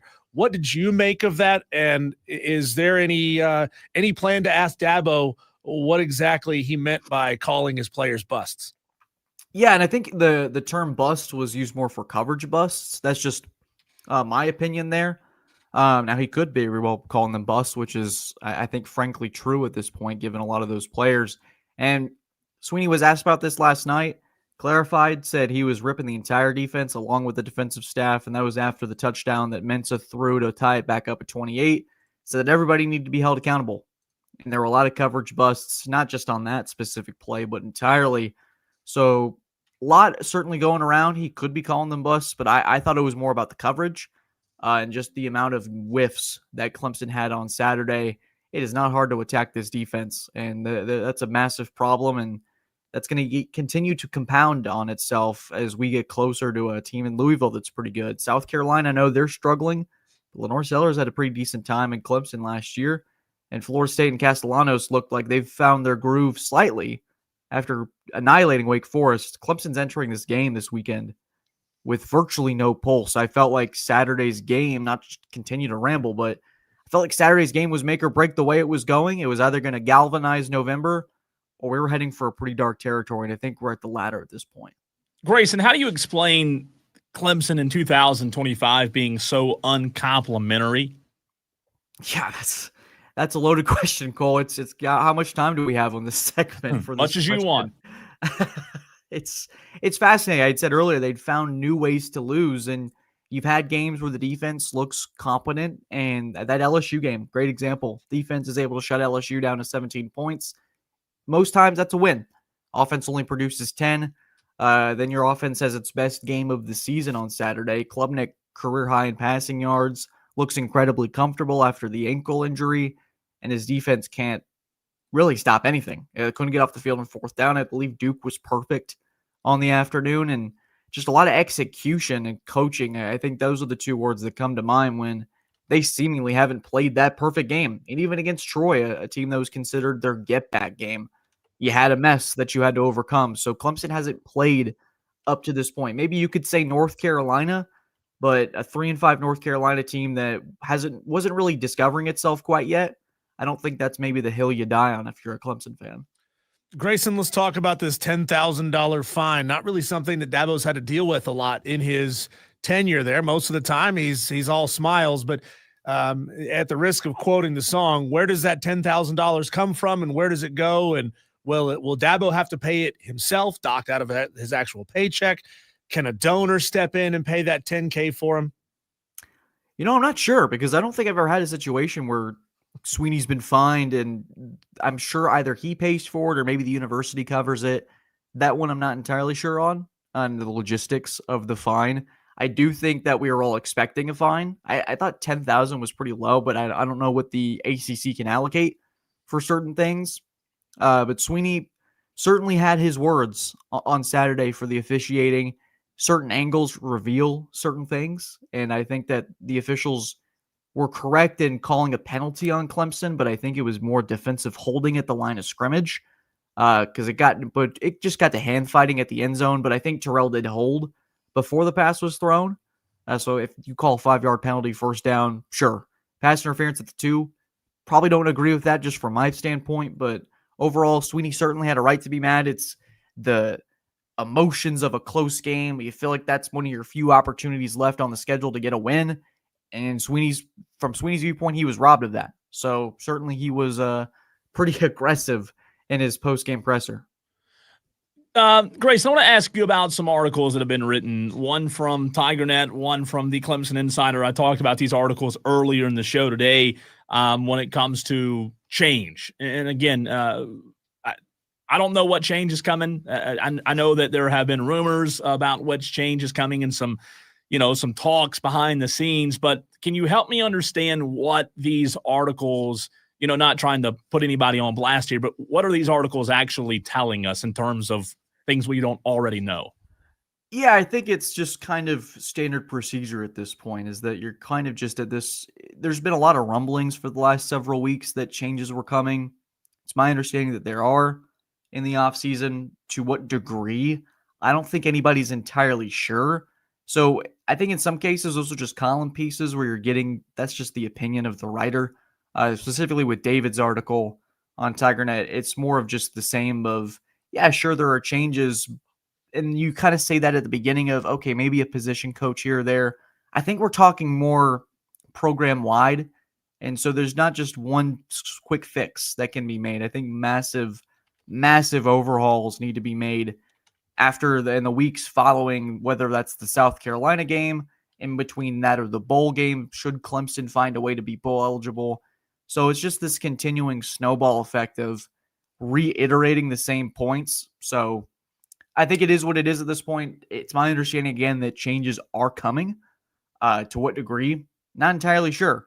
But certainly I think there's going to be some news that fans have been clamoring for, and I never want to call for anybody's job, but certainly there has to be something that is fixed this offseason. So a follow-up to that, Grayson, in your mind, you just said you answered half of the question. You don't know what changes are coming, but in your mind, what changes do you believe should come this offseason? Not calling for jobs, but just, being blunt about what hasn't gone right this season. Yeah, I think staff changes certainly on the offensive and defensive side are going to be made. They should be made. And so there's been just a lot of, when you talk about a team that had so much retention in terms of talent, and we were sitting here in August talking about how, oh man, this is quite the offseason, quite the way Dabo built it. Nobody really developed. Cade Klubnik, Heisman Trophy favorite. Certainly you could say the word regression. Running back room that hasn't had much luster outside maybe Adam Randall. Getting Davidson finally played on Saturday, forcing maybe the hand of CJ Spiller. And so there's just a lot of extra noise right now, Cole, that I think when you look at kind of the overall nucleus of the staff, it wouldn't shock me if 80 to 95% of that is wiped. So you brought him up there, Cade Klubnik. He on one leg out there, you could see at certain points he was visibly hobbled, but he still went out and had a 2-touchdown day, 380 some odd yards, I think, passing in that game. Just a monster day for somebody that's basically out there on one leg. He was emotional in his post-game availability. It's got to be hard for a player like that to, keep the chin up when you did everything you can to win and your defense completely let you down. I don't know how much access you get to players during the week, but how would you expect Cade to react to that locker room and still be a leader, going into this next week's game? Yeah, it's incredibly tough. And it kind of harps back to what I said earlier is these players, I think, understand how dire things are right now. And that was one of those wins that truly slipped away. That's not a 37-13 loss that you just got your butt kicked on Saturday. They were in that, and they had multiple chances to win.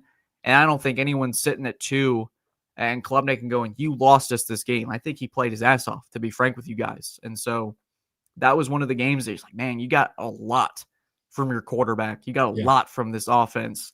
And watching the game again, that just kind of confirmed it to me. I thought he played a great game, and he was let down. He was very emotional Saturday in that press room.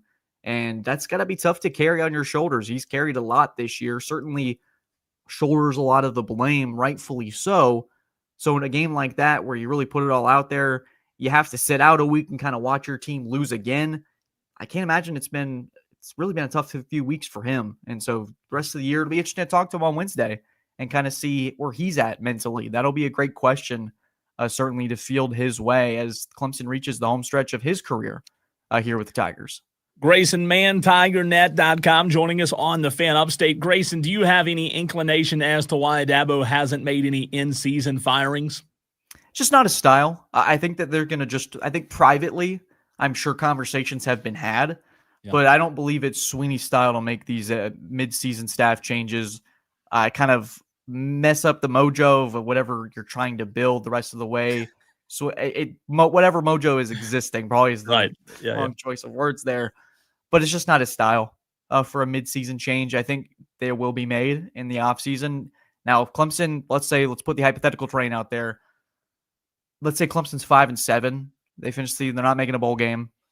It wouldn't shock me if Sunday morning we're looking and, okay, things are on the move. And that whether that's the portal or the staff. Grayson, I was a little struck when Dabo was talking about the defensive pass interference or the OPI or what the call should have been. And then he kind of started looking around saying, hey, what did you think? What did you think? What did you think? To me, that felt like one of those classic Dabo Swinney waiting for somebody to tee up for him to say what it is he wanted to say. And nobody really gave him exactly what he was looking for to be able to tee off. But how awkward was that? And did he make eye contact directly with you? I was trying to pull voices like, is any one of those Grayson? But what was he wanting to be able to say there? I think he was looking for someone to agree with him. And when you get Dabo conversational with us, either things are going really well or things are going really poorly. Because in the July, he was comfortable. He was smiling up there, telling stories, and now it's finding somebody to kind of validate what he believed he saw on the field from a different angle. And he got that from our colleague Facts and Childress at the Aurora. Said it was a bad call. And I agree with that to an extent. I think it was holding. But I don't think pass interference at the 2, which virtually set up Duke for a walk-in touchdown. Sure, right to be mad, of course. It's an emotional game, and you're already kind of frustrated with your defense enough, and it's just an extra straw that is going to break this camel's back that is this 2025 season.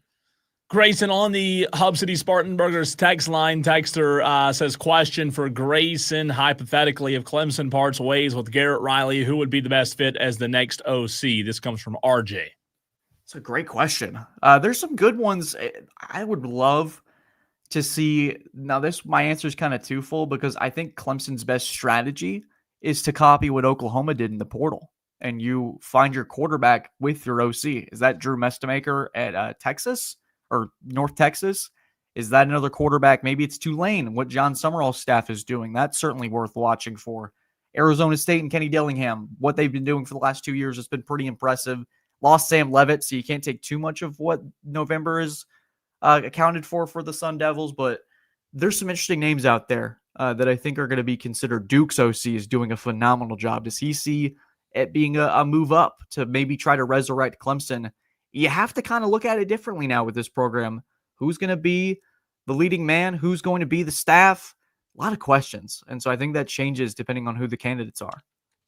Grayson, maybe I should have led with this question right out of the gate, but since it seems like the football season is basically over, how does the basketball team look? A lot of potential. Very exciting. It's an interesting group. I think that there's going to be some growing pains, but I do believe they have a really nice nucleus, to be frank with you. And 2 freshmen, Zach Foster and Chase Thompson, calling my shot here now, guys. I think they're going to be 2 of the best players to play in this program. Those kids have it. You listen to the way Brad Brownell speaks about them, and he'll be honest with you. He says they're way ahead of schedule. I think fans should be really excited about not just this year, but what Brownell continues to build over there in Littlejohn. They're building a small power. It's pretty fascinating to watch. Grayson, I was going to get to this, and it was brought up on the stream. Tom Allen, first year, defense hadn't been good, just to call it like it is. Does Tom Allen, is that a real possibility in terms of Dabo firing a guy he just hired? Nah, he's staying. That's if you want to talk about staff changes, he's a lock to stay. Okay, why? I think that there's going to be an opportunity for Allen to make some decisions and bring in his players. And Gotcha. There was a revealing comment or press conference that he had where he was talking about basically the speed of this team, and we can't run certain coverages, we can't run certain assignments because of the trust in the secondary or with various players. It was revealing. And one of the things that I took away from it was he wants players who love football and are willing to, it was sort of I want the guys who love the game. Now, I don't know if he's taking shots at anybody. I have no information that would clarify that, but I think it's interesting when that's his first thing that he brings up about what kind of player does he want? It's not the intangibles, it's the love of the game. How fascinating is that? Grayson, 3 games left against power opponents, plus Furman as well down the stretch here. What would be, if we were starting over from day number 1 right now, 4 games left, what does success and leading into next season with some positivity look like for this team? Oh, man. So you're asking basically if we were to just kind of encapsulate these 4 games as its own season, how would I kind of judge success? 2-2, I would say, just based on how things have gone. Or maybe 3-1. I think that success at this point is making a bowl game.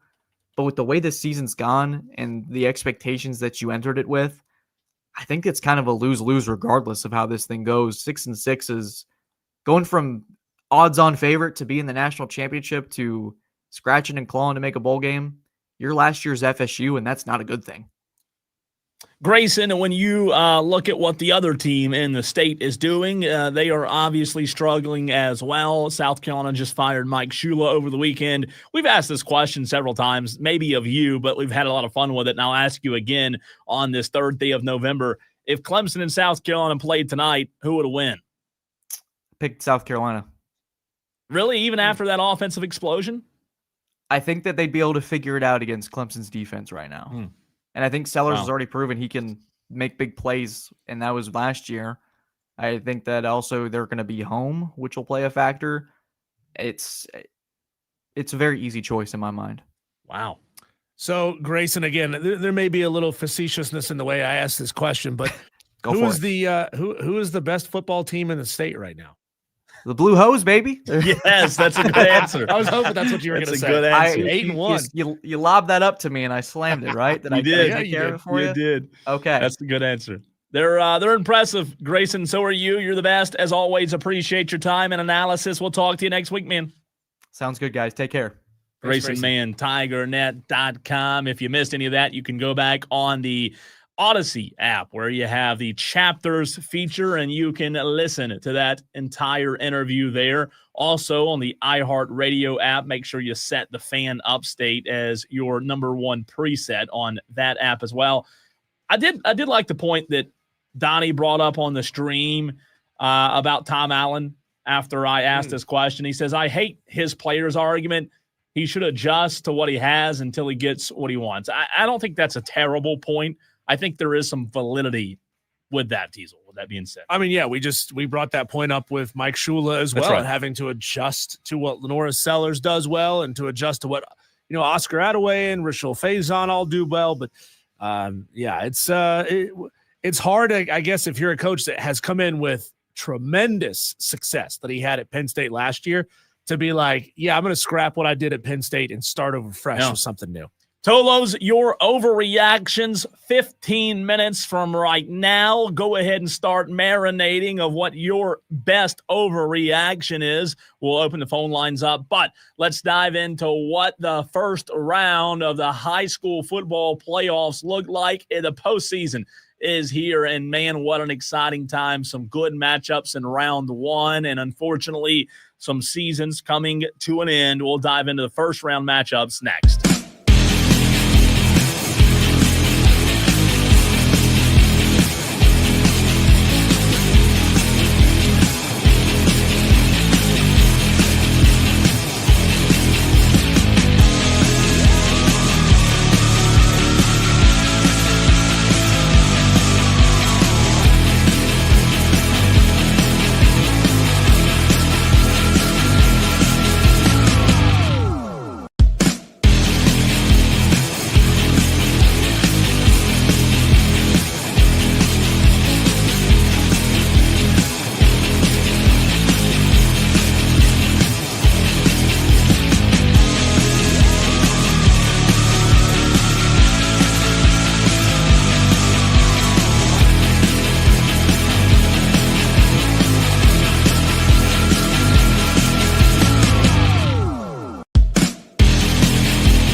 Jersey Joe is already sounding off, Diesel, on the stream.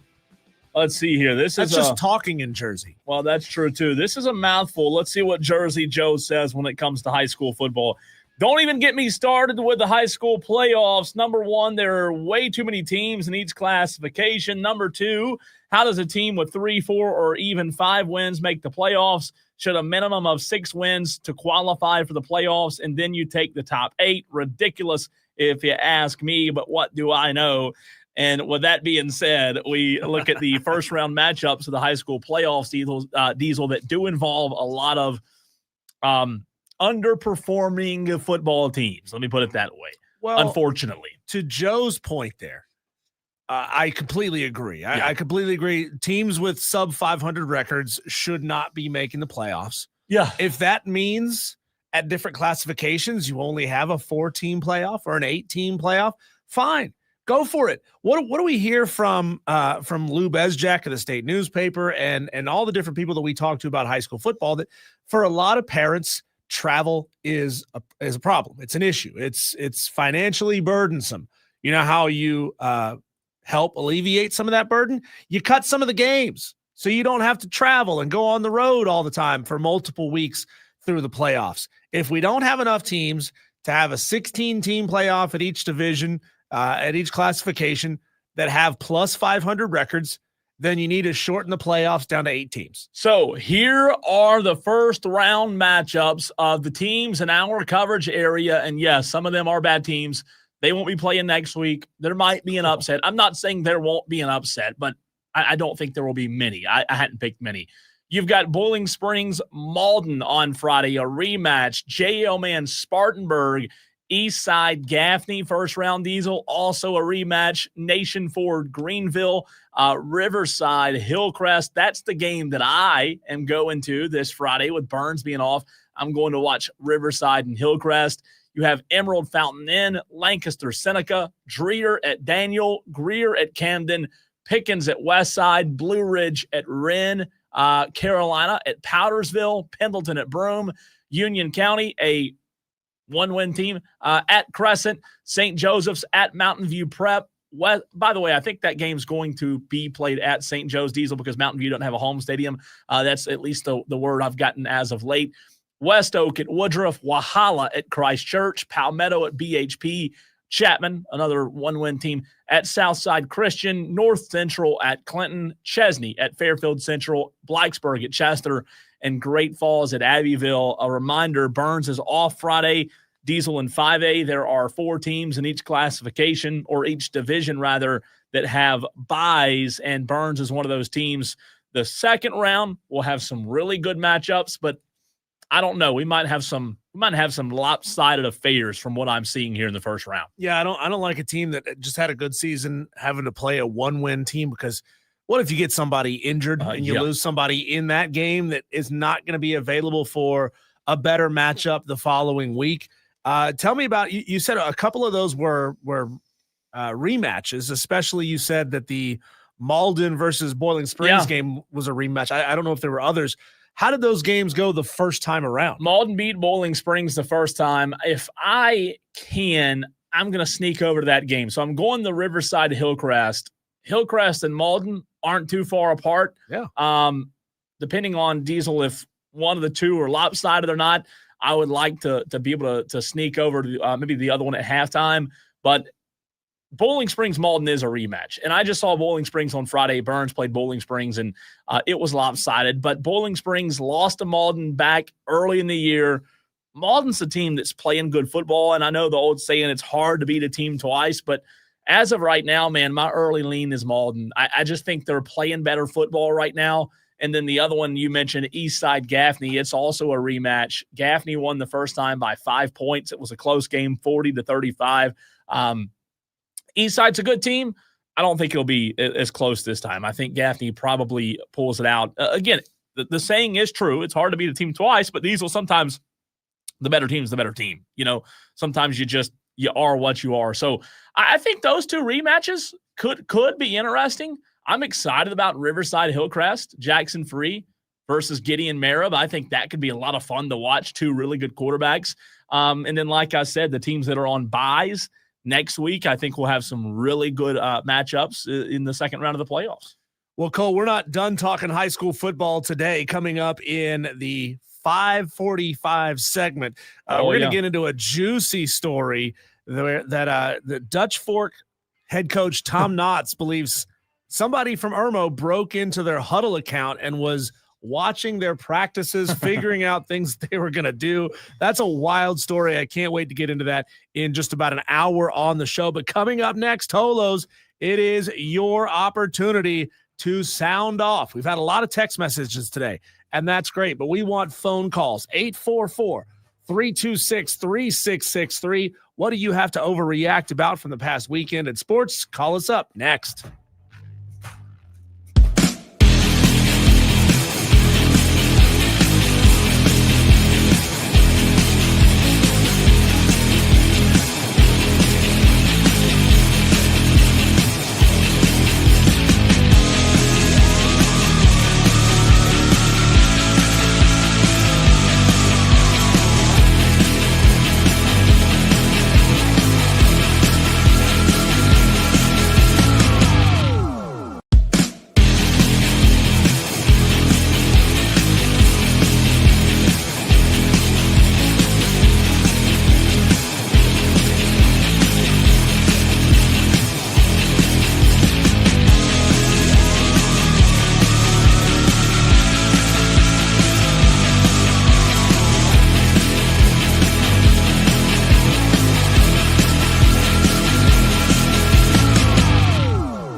Cole, did you watch Game Day on Saturday?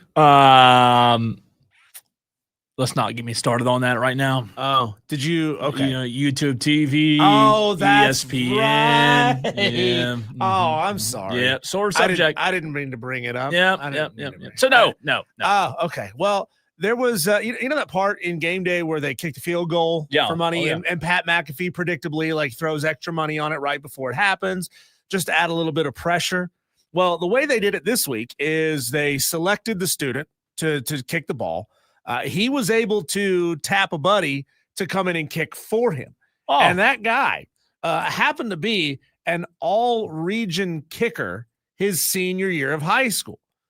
When Pat, is either Pat or Kirk, asked him, how many field goals did you make in your senior year when you were all-region? He goes, I went 3 for 5, which blows my mind that was all-region. It's just like Joe, Jersey Joe, who texted in and said that he was a football state champion, 1981 Lenape Valley Patriots. They said they never had a playoff game because no other teams in our division had enough wins. Our school and the other school we beat went straight to the championship game.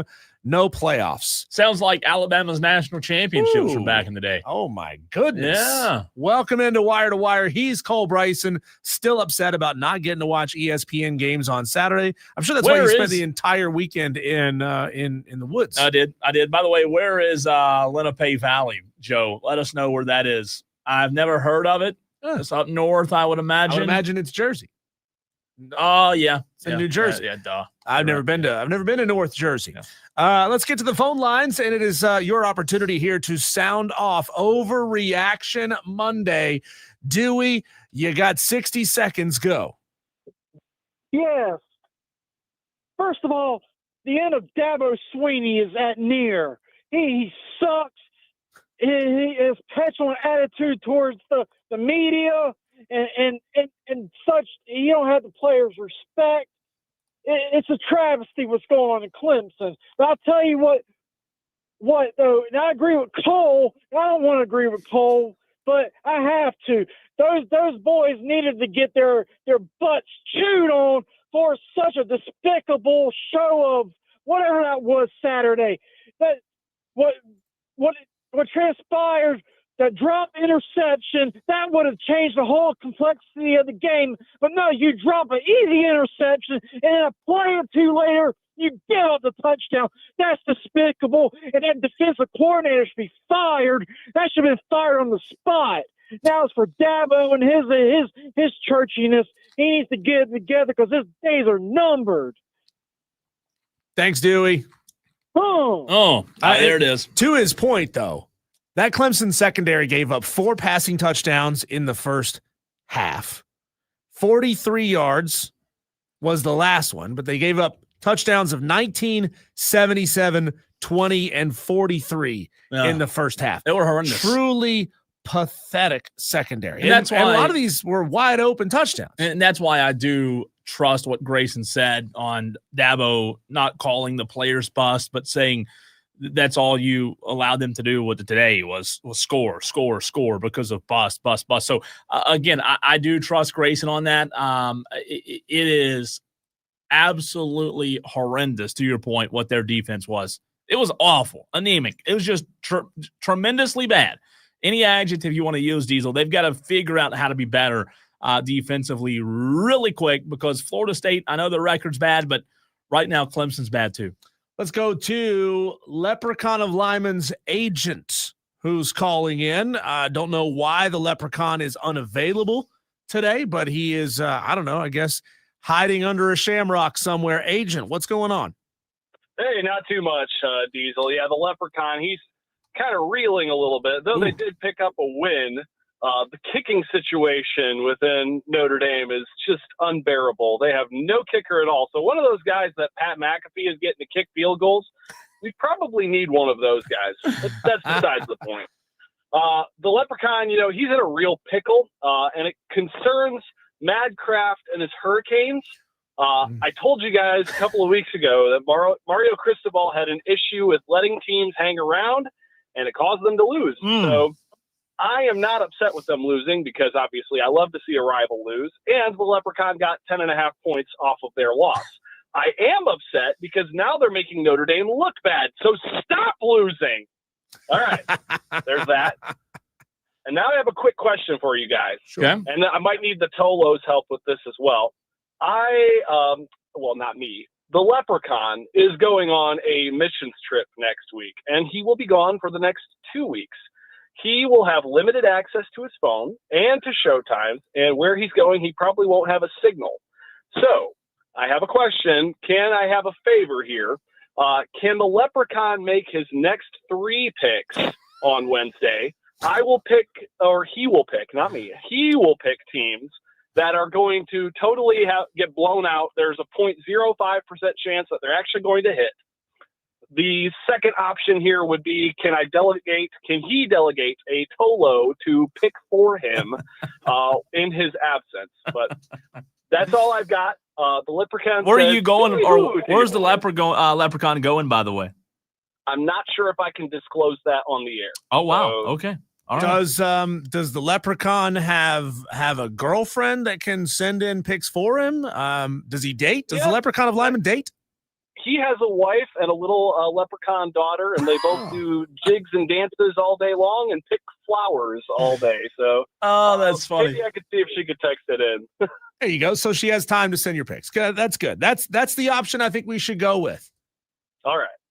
Well, just wanted to run it by you guys. So y'all take care. Thanks, man. Thanks, man.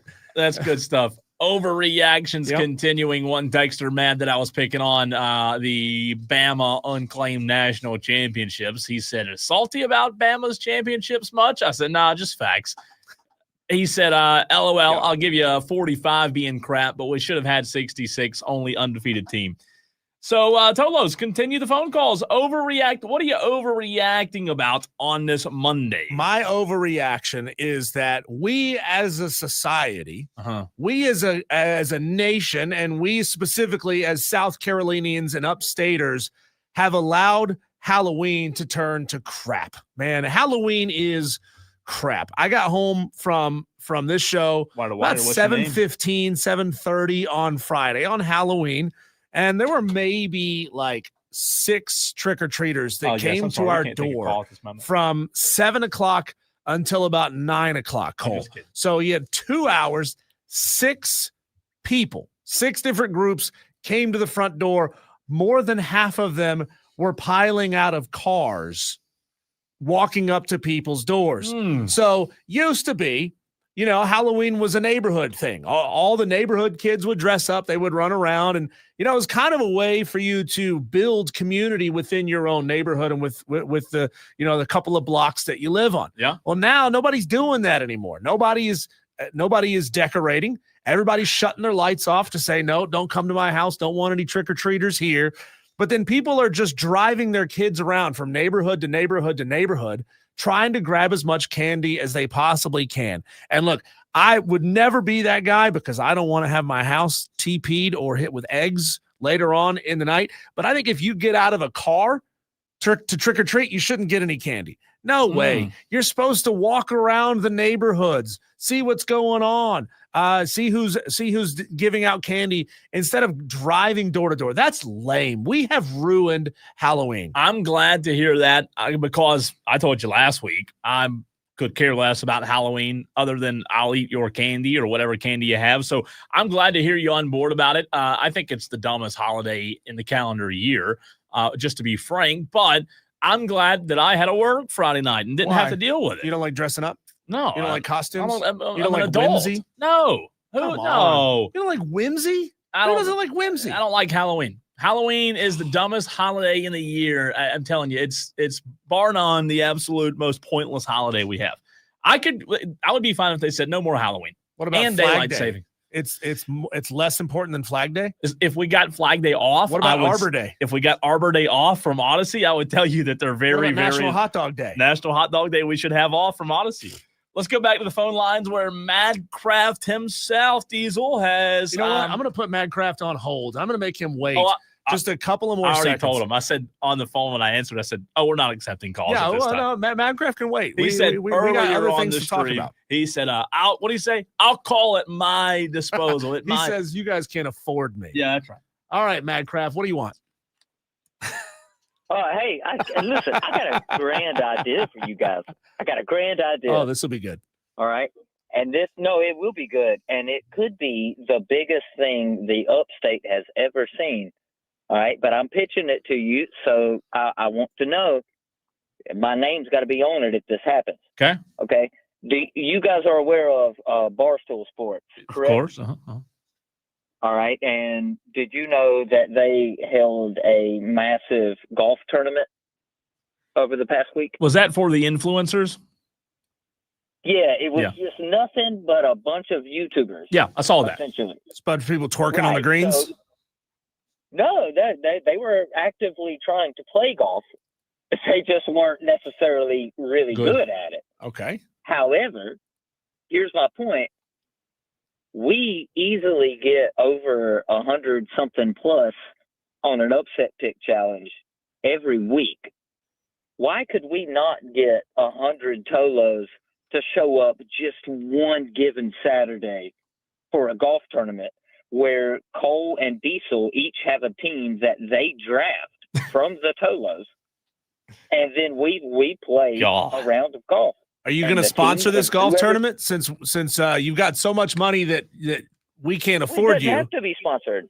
Yeah, it does. If you want to block off a golf course for an entire day, you have to pay the golf course what they would have made that day. Yeah, if we were to set up a tournament like that, or I could just get all the tee times.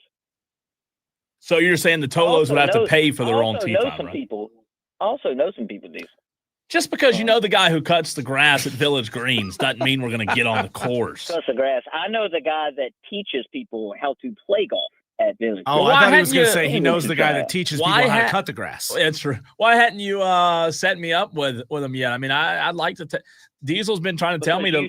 You've said multiple times that you never want to go play golf. Yeah, that's true. You're right.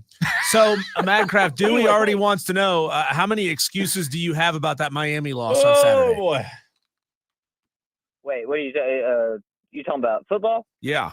What do you think we're talking about, Madcraft? Sport. What sport? Yeah, I dig football a little bit. I like the LA Galaxy, and I'm a really big fan of He's turned the corner. United. He's turned the corner. He's given up on football season. What happened, Madcraft? What are we doing? Y'all talking about American football? Yeah. I don't dabble in that. We are. Yeah. I don't know anything about that. Miami, what happened? You leave the state of Florida, and all of a sudden you can't win a game. Yeah, I mean, is this what you have? Worldwide sport. No, really. I mean, give us your thoughts on it. What happened? Come on, get it out. I'll be honest with you. It's downright pathetic. I don't know. Yeah, and it was the same situation. And I don't know if you remember our conversation when we lost to Louisville. But I told you something about how the post conference, when the players were talking about how they had never seen anything on film and how we weren't changing, but all the other teams were adjusting. We were just doing the same, right? It's kind of funny how after this game, Carson Beck in his post game press conference said the same thing. Nope. Listen, we literally just did exactly what we were going to do. And SMU did exactly the same thing all game. Carson Beck told us this. He said the defense ran the same thing all 4 quarters. So the fact that he couldn't find anything for 4 quarters of football, and that should tell you a lot. But has Carson Beck lost the locker room? I don't think he's lost the locker room per se. I think that Mario has lost more than anybody. And I would even argue, that interception was 100% on Carson Beck. Those 4 against Louisville, I could make, some clarifications on those. But that was on Carson Beck.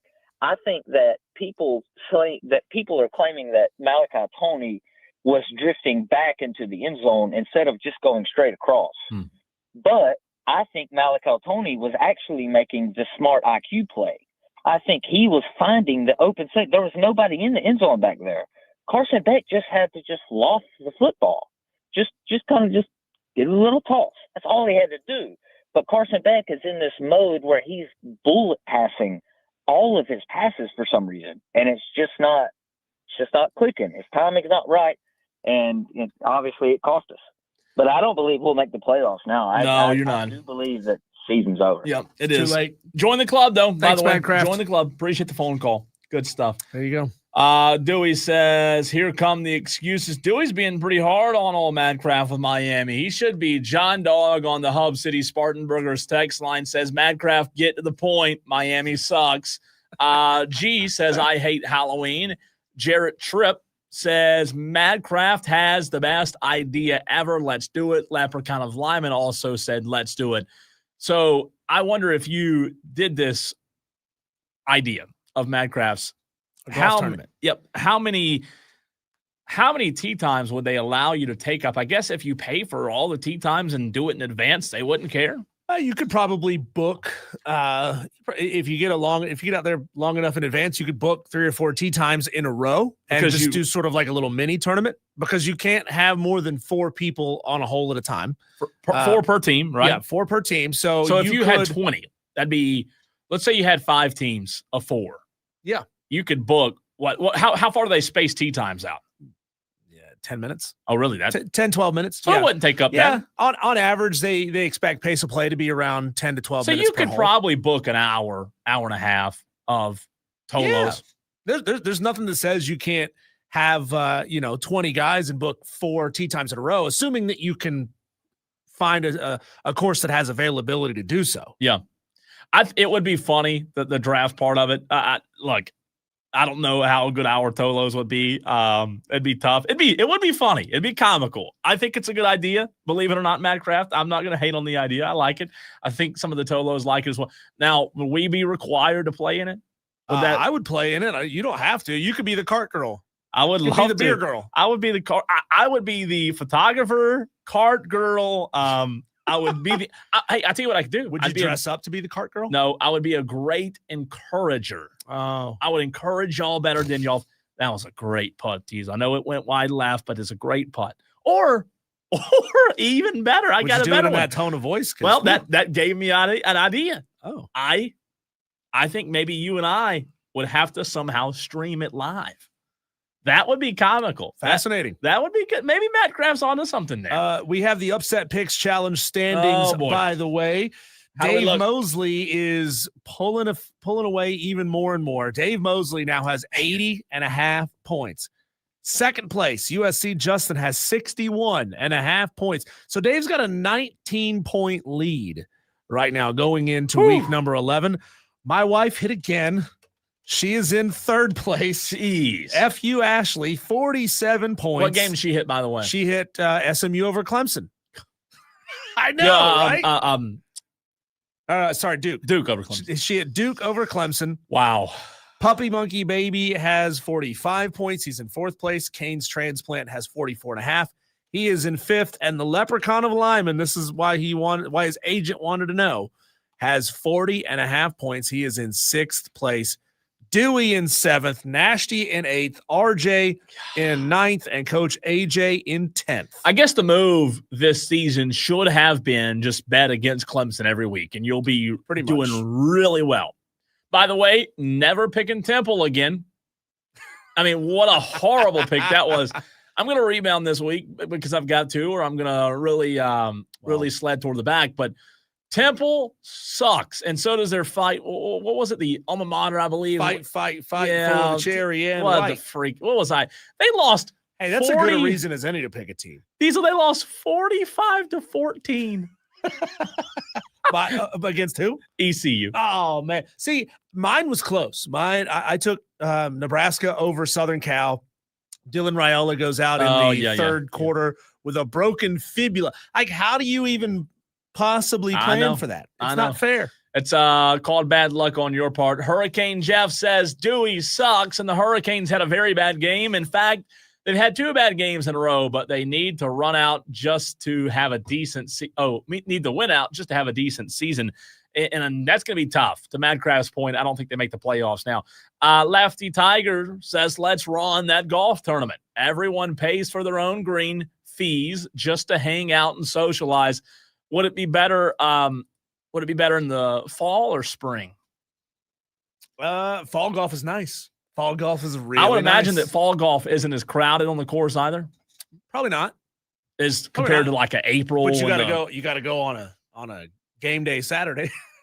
Hey, true. You know what? Let's just have players whose college football Sunday. teams have crapped the bed and they're not watching their teams anymore. That's all They've of given them. up on their season. We all, South Carolina fans, Clemson fans, App State fans, Miami fans, everybody's welcome. You could do a Sunday morning, though. Sunday morning. I mean, Saturday morning or Sunday morning.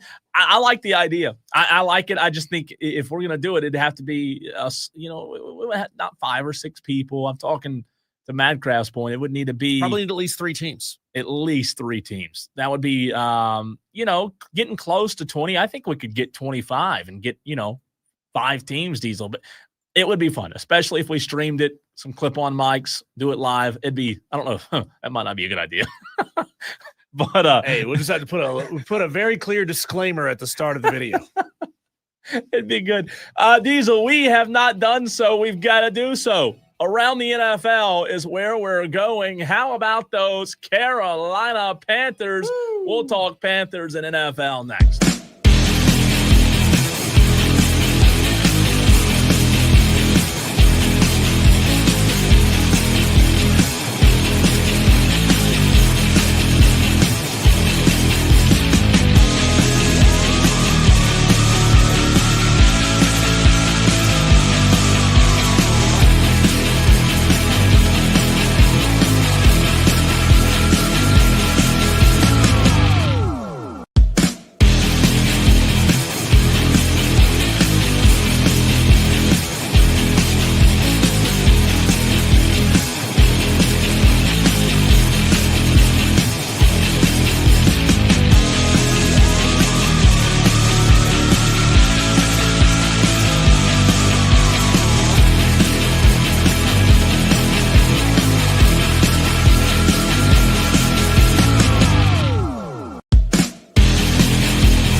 Well, we're going to go around the NFL and take a quick look at what happened yesterday in the National Football League. But first, we've got to go back to the phone lines where Tom in Somerville wants to join the show or overreact. I would imagine a little bit late to the 5 o'clock Overreaction Monday segment.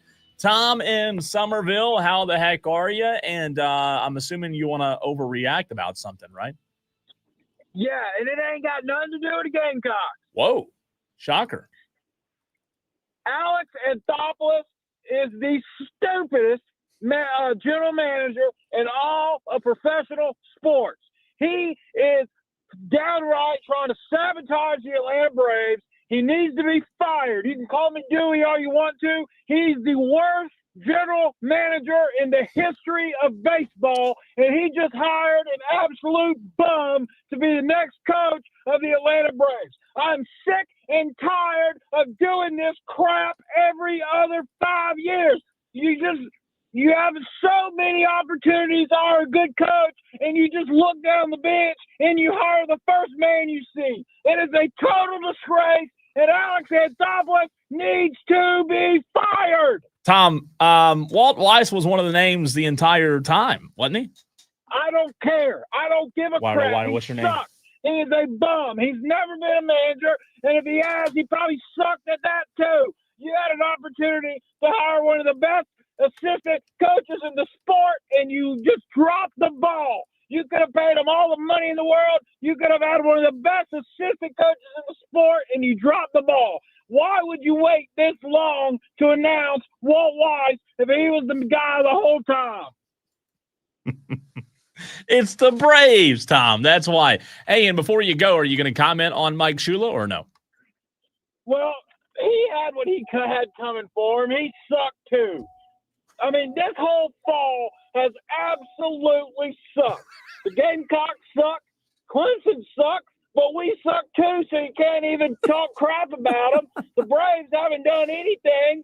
They're not going to do anything. Just sell the team. It's time we order some brown plastic bags, wear them to the games, because this sucks. The Braves had an awesome window and absolutely blew it, and Alex Anthopoulos is the man to blame. Put him on a watch list. I don't care. I never want to see that man in a Braves stadium ever again. Ooh. Tom, what do you bring into the Clemson, South Carolina potluck? Instead of there being a game, there's just going to be a picnic outside of the stadium. Everybody can be friends. What are you going to bring? What's your dish of choice? Can I just bring a toilet with a plunger? Yes. Thanks for the call, Tom. Thanks, Tom. Let's keep the phones coming, keep the calls coming, I guess, since the Tolos are a little late to the Overreaction Monday segment. It's okay. A tardy pass will be given out. But now bringing on Crazy Ralph, who I'm sure has something to overreact about. What's up, Crazy Ralph? Oh, I don't know if it's an overreaction or not. It's just, once again, me calling up, saying to the world, saying to you fellas, saying to the morning crew, who told you this was going to happen? I said it when he hired that moron. It was the stupidest hire he could have possibly made. Did I not say that? Do you remember that, Diesel? You did say it. Remember me calling in saying that? I said it. I told you so. I knew this was going to happen. Now listen to me. Listen to me, fellas, and give me an answer for this question. Why did I know that and Shane Beamer didn't know that? Why did you're you just know smarter it? than Shane Beamer. Ralph know this. You're know smarter. What? I'm sick and tired of this guy. I'm sick and tired of hearing, oh, this is my dream job. I don't want to go anywhere else. It's my dream job too. But they're not going to hire me because I'm not qualified. And this bum's not qualified either. How many offensive coordinators does he have to hire before we realize we hired the child? We hired a guy with no experience. We gave the guy the keys to a BMW. He should be on a tricycle, for crying out loud. This is ridiculous. Is South Carolina a BMW though, Crazy Ralph? No. And that's the SEC. Oh, now okay. the Lamborghini, that's Alabama. Gotcha. Yeah, you got the Lamborghini, you got the Jaguar, you got the Mercedes. No, they got a Toyota Corolla. South Carolina has a Toyota Corolla with 78,000 miles on it and a check engine light that comes on every now and again. Well, that's all good and well. Shane Beamer Who do you isn't go get? qualified to drive that car. Who do you go get, Crazy You Ralph? can have Dowell Loggins back if you want him. He's 4-4. Yeah, I'll pass on that there, Diesel. But we've got some options out there, and for once in our lives, maybe we get a little creative for once, and we actually find some hot coordinator somewhere who's tearing it up. They tell me there's a guy down in Texas that can do the job. I don't remember what the school is, but he's putting up 480 yards a game or something. We need to go get a young fireball like that, maybe that can draw up some plays. I don't know, guys. I don't know what the answer is anymore, but I know it's not Shane Beamer. He doesn't know what he's doing. Everybody knows he doesn't know what he's doing, but the problem is our freaking fan base is nothing but a bunch of losers. We're so used to losing, we're not rioting down in Columbia right now because we just keep saying, love me, love me, love me, because Spurrier left us at the dance, and we're so afraid of somebody leaving us at the dance that we'll just jump right in bed with the first guy that tells us he loves us. Ooh. And I'm tired. Thanks, Crazy Ralph. You're not wrong. You're not wrong. I want you to know that. Whew, Crazy Ralph. I will say I'm glad he at least gave me somewhat of a name, because most people are, they want everybody fired, but they don't want to give you a name as to, who they should hire when they fire somebody. You know what I mean? So if you're going to give us if you're going to tell us you want your coach fired, I want him to give us a name. Diesel, we've got to go around the NFL. Jarrett Tripp says South Carolina needs to go get Jordan Davis from North Texas. Maybe that's who Crazy Ralph was talking about. How about those Carolina Panthers? I mean, are you kidding me? Yeah. Going on the road and taking down the Green Bay Packers at Lambeau. What a win. I mean, we would be stupid if we started this around the NFL conversation without talking about those Panthers. Well, it makes it really hard, Cole. Makes it really hard for people like me who can see the writing on the wall to know that Bryce Young is not an elite NFL level quarterback, but the dude somehow, some way, Cole, can always find a way to put his team in position to kick game-winning field goals. He's had multiple game-winning drives in his career. He is not a guy that's going to go out there and put up 35 points a week or 30 points or 28 points or 24 points a week.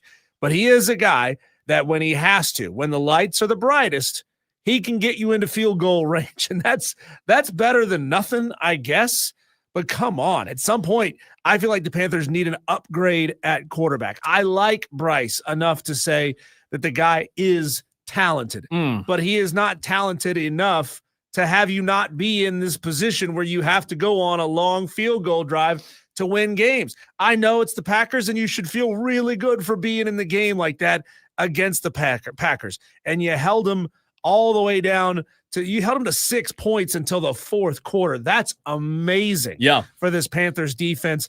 And it's getting really, really good. It's time for the offense to be playing complementary football. And they need a good quarterback to be able to do that. They just don't have it with a guy that went 11 for 20 for 102 yards. Well, I'm glad you brought that up with Bryce Young. Because Bryce Young did play quarterback Sunday, and he did lead the team to a win, right? You'll take a win any day you can get it. The Panthers are now 5-4. They have a winning record. 16-13 went on Sunday against the now 5-2, but at the time it was a one-loss Packers team. Bryce Young was, to your point, 11 of 20. And Diesel, I sat there and watched this game yesterday and thought to myself, I've watched a lot of football in my life. And you're telling me that the Panthers just beat the Packers, or the quarterback threw in the NFL, the National Football League, the quarterback threw for 102 yards and no touchdowns and one interception and a QBR of 47. So I know when I say this that there's going to be somebody out there that says, Cole, you got to give him time. You got to give him credit for what he did. He let him down. Game, to your point, game-winning field goal, yada, yada, yada, yada. That's great. But you won the game because Rico Dowdle showed up. 25 carries, 130 yards, 2 touchdowns, and you won the game because your defense showed up. They did a great job on Jordan Love. Yes, he threw for 273 yards, but they were opportunistic. They obviously bent, but they did not break. And Diesel, I agree with you. I do like Bryce Young. I think he's a serviceable quarterback, but I do not believe that Bryce Young's the quarterback that's going to flip this franchise flip the script of this franchise being bad to all of a sudden being good. You won the game. You have a winning record. That's great. But ultimately, your quarterback isn't the reason you won the game. Imagine what you could be if you had a better quarterback. Yeah, it's going to be draft a wide receiver, and that's Donnie's point on the stream. Donnie says we need to draft another wide receiver. It would sure as heck help to have another young threat. I don't know what's going to be available for you in that middle of the pack kind of spot in the NFL draft. It's going to be tough to get an elite wide receiver at that spot, considering the fact that the quarterback market looks so weak that usually when that's the case, other position groups, they have to step up, and those are going to be the players that get taken early. I don't know that that the kind of receiver that the Panthers need is going to be available for them. Now, maybe they go spend some money and they buy a wide receiver next year. I do know this. They have to do whatever it takes to keep Rico Dowdle on this team. Oh, my gosh. He's only on a 1-year deal. They got a lot of money invested in Chuba Hubbard, but come on, the guy ran for 17 yards yesterday. His long was 8. This guy cannot be your franchise running back. You got to figure out a way to move on from Chuba Hubbard and throw some money at Rico Dowdle. No, I agree on the whole wide receiver thing. I look at this, what they did yesterday. I think Ted McMillan's going to be good. I'm not thinking he's going to be some Hall of Fame wide receiver. I think he's going to be good. Will he be great? I don't know. But I hate to say this because I know we have a lot of South Carolina fans listening, Diesel. The Xavier Legette experiment for me is coming to an end. Xavier Legette's just not doing it for me. 1 reception yesterday.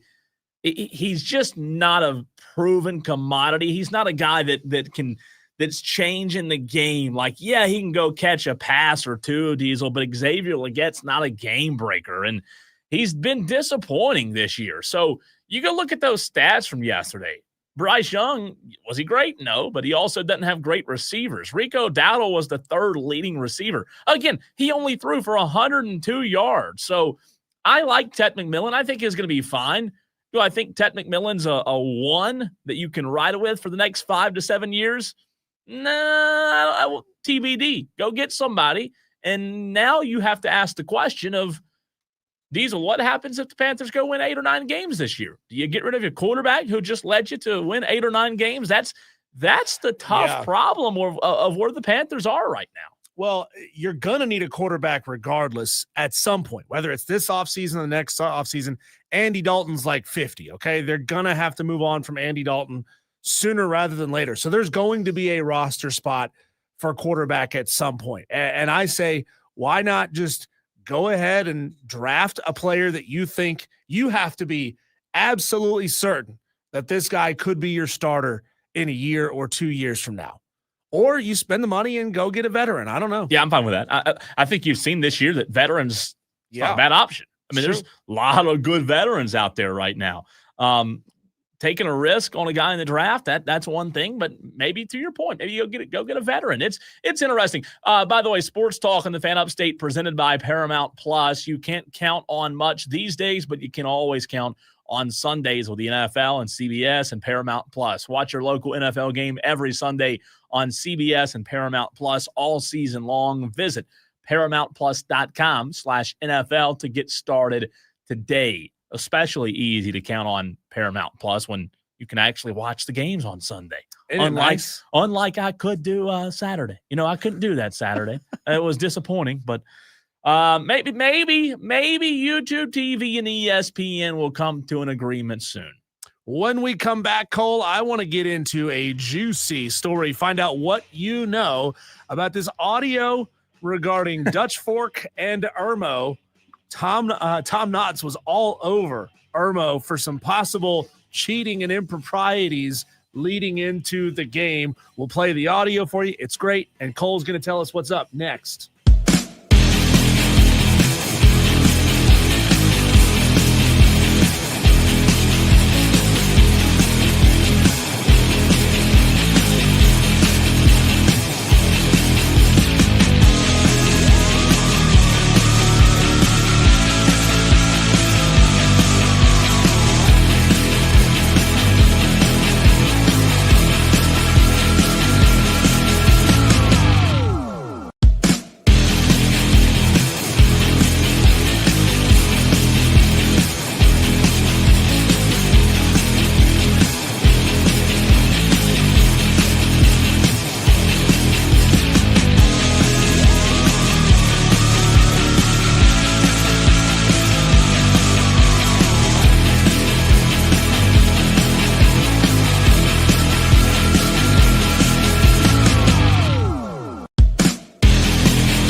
going to preface this little piece of audio with a reminder that Dutch Fork won the football game. They beat Irmo on Friday. Big game down in the lower part of the state. But after the game, Dutch Fork head football coach Tom Knotts had something to say about some improprieties when it came to their huddle account where they keep all of their game and practice film. Here's the audio. They broke into our huddle account, and huddle's where we film, and they watched all of our practices this week. So that's bull crap. That's what that was all about. So, somebody should pay for that. They, just shouldn't do that. They were in our huddle account. What was Coach Brown's response when you told him again? He acted like he didn't know, and I believe him. He's been a friend of mine for a long time. So I don't think he acknowledged he knew it, but there's other coaches that had to be complicit. And somebody watched film this morning for 2 hours at 6 a.m. Somebody watched our film for 2 hours at 6 a.m.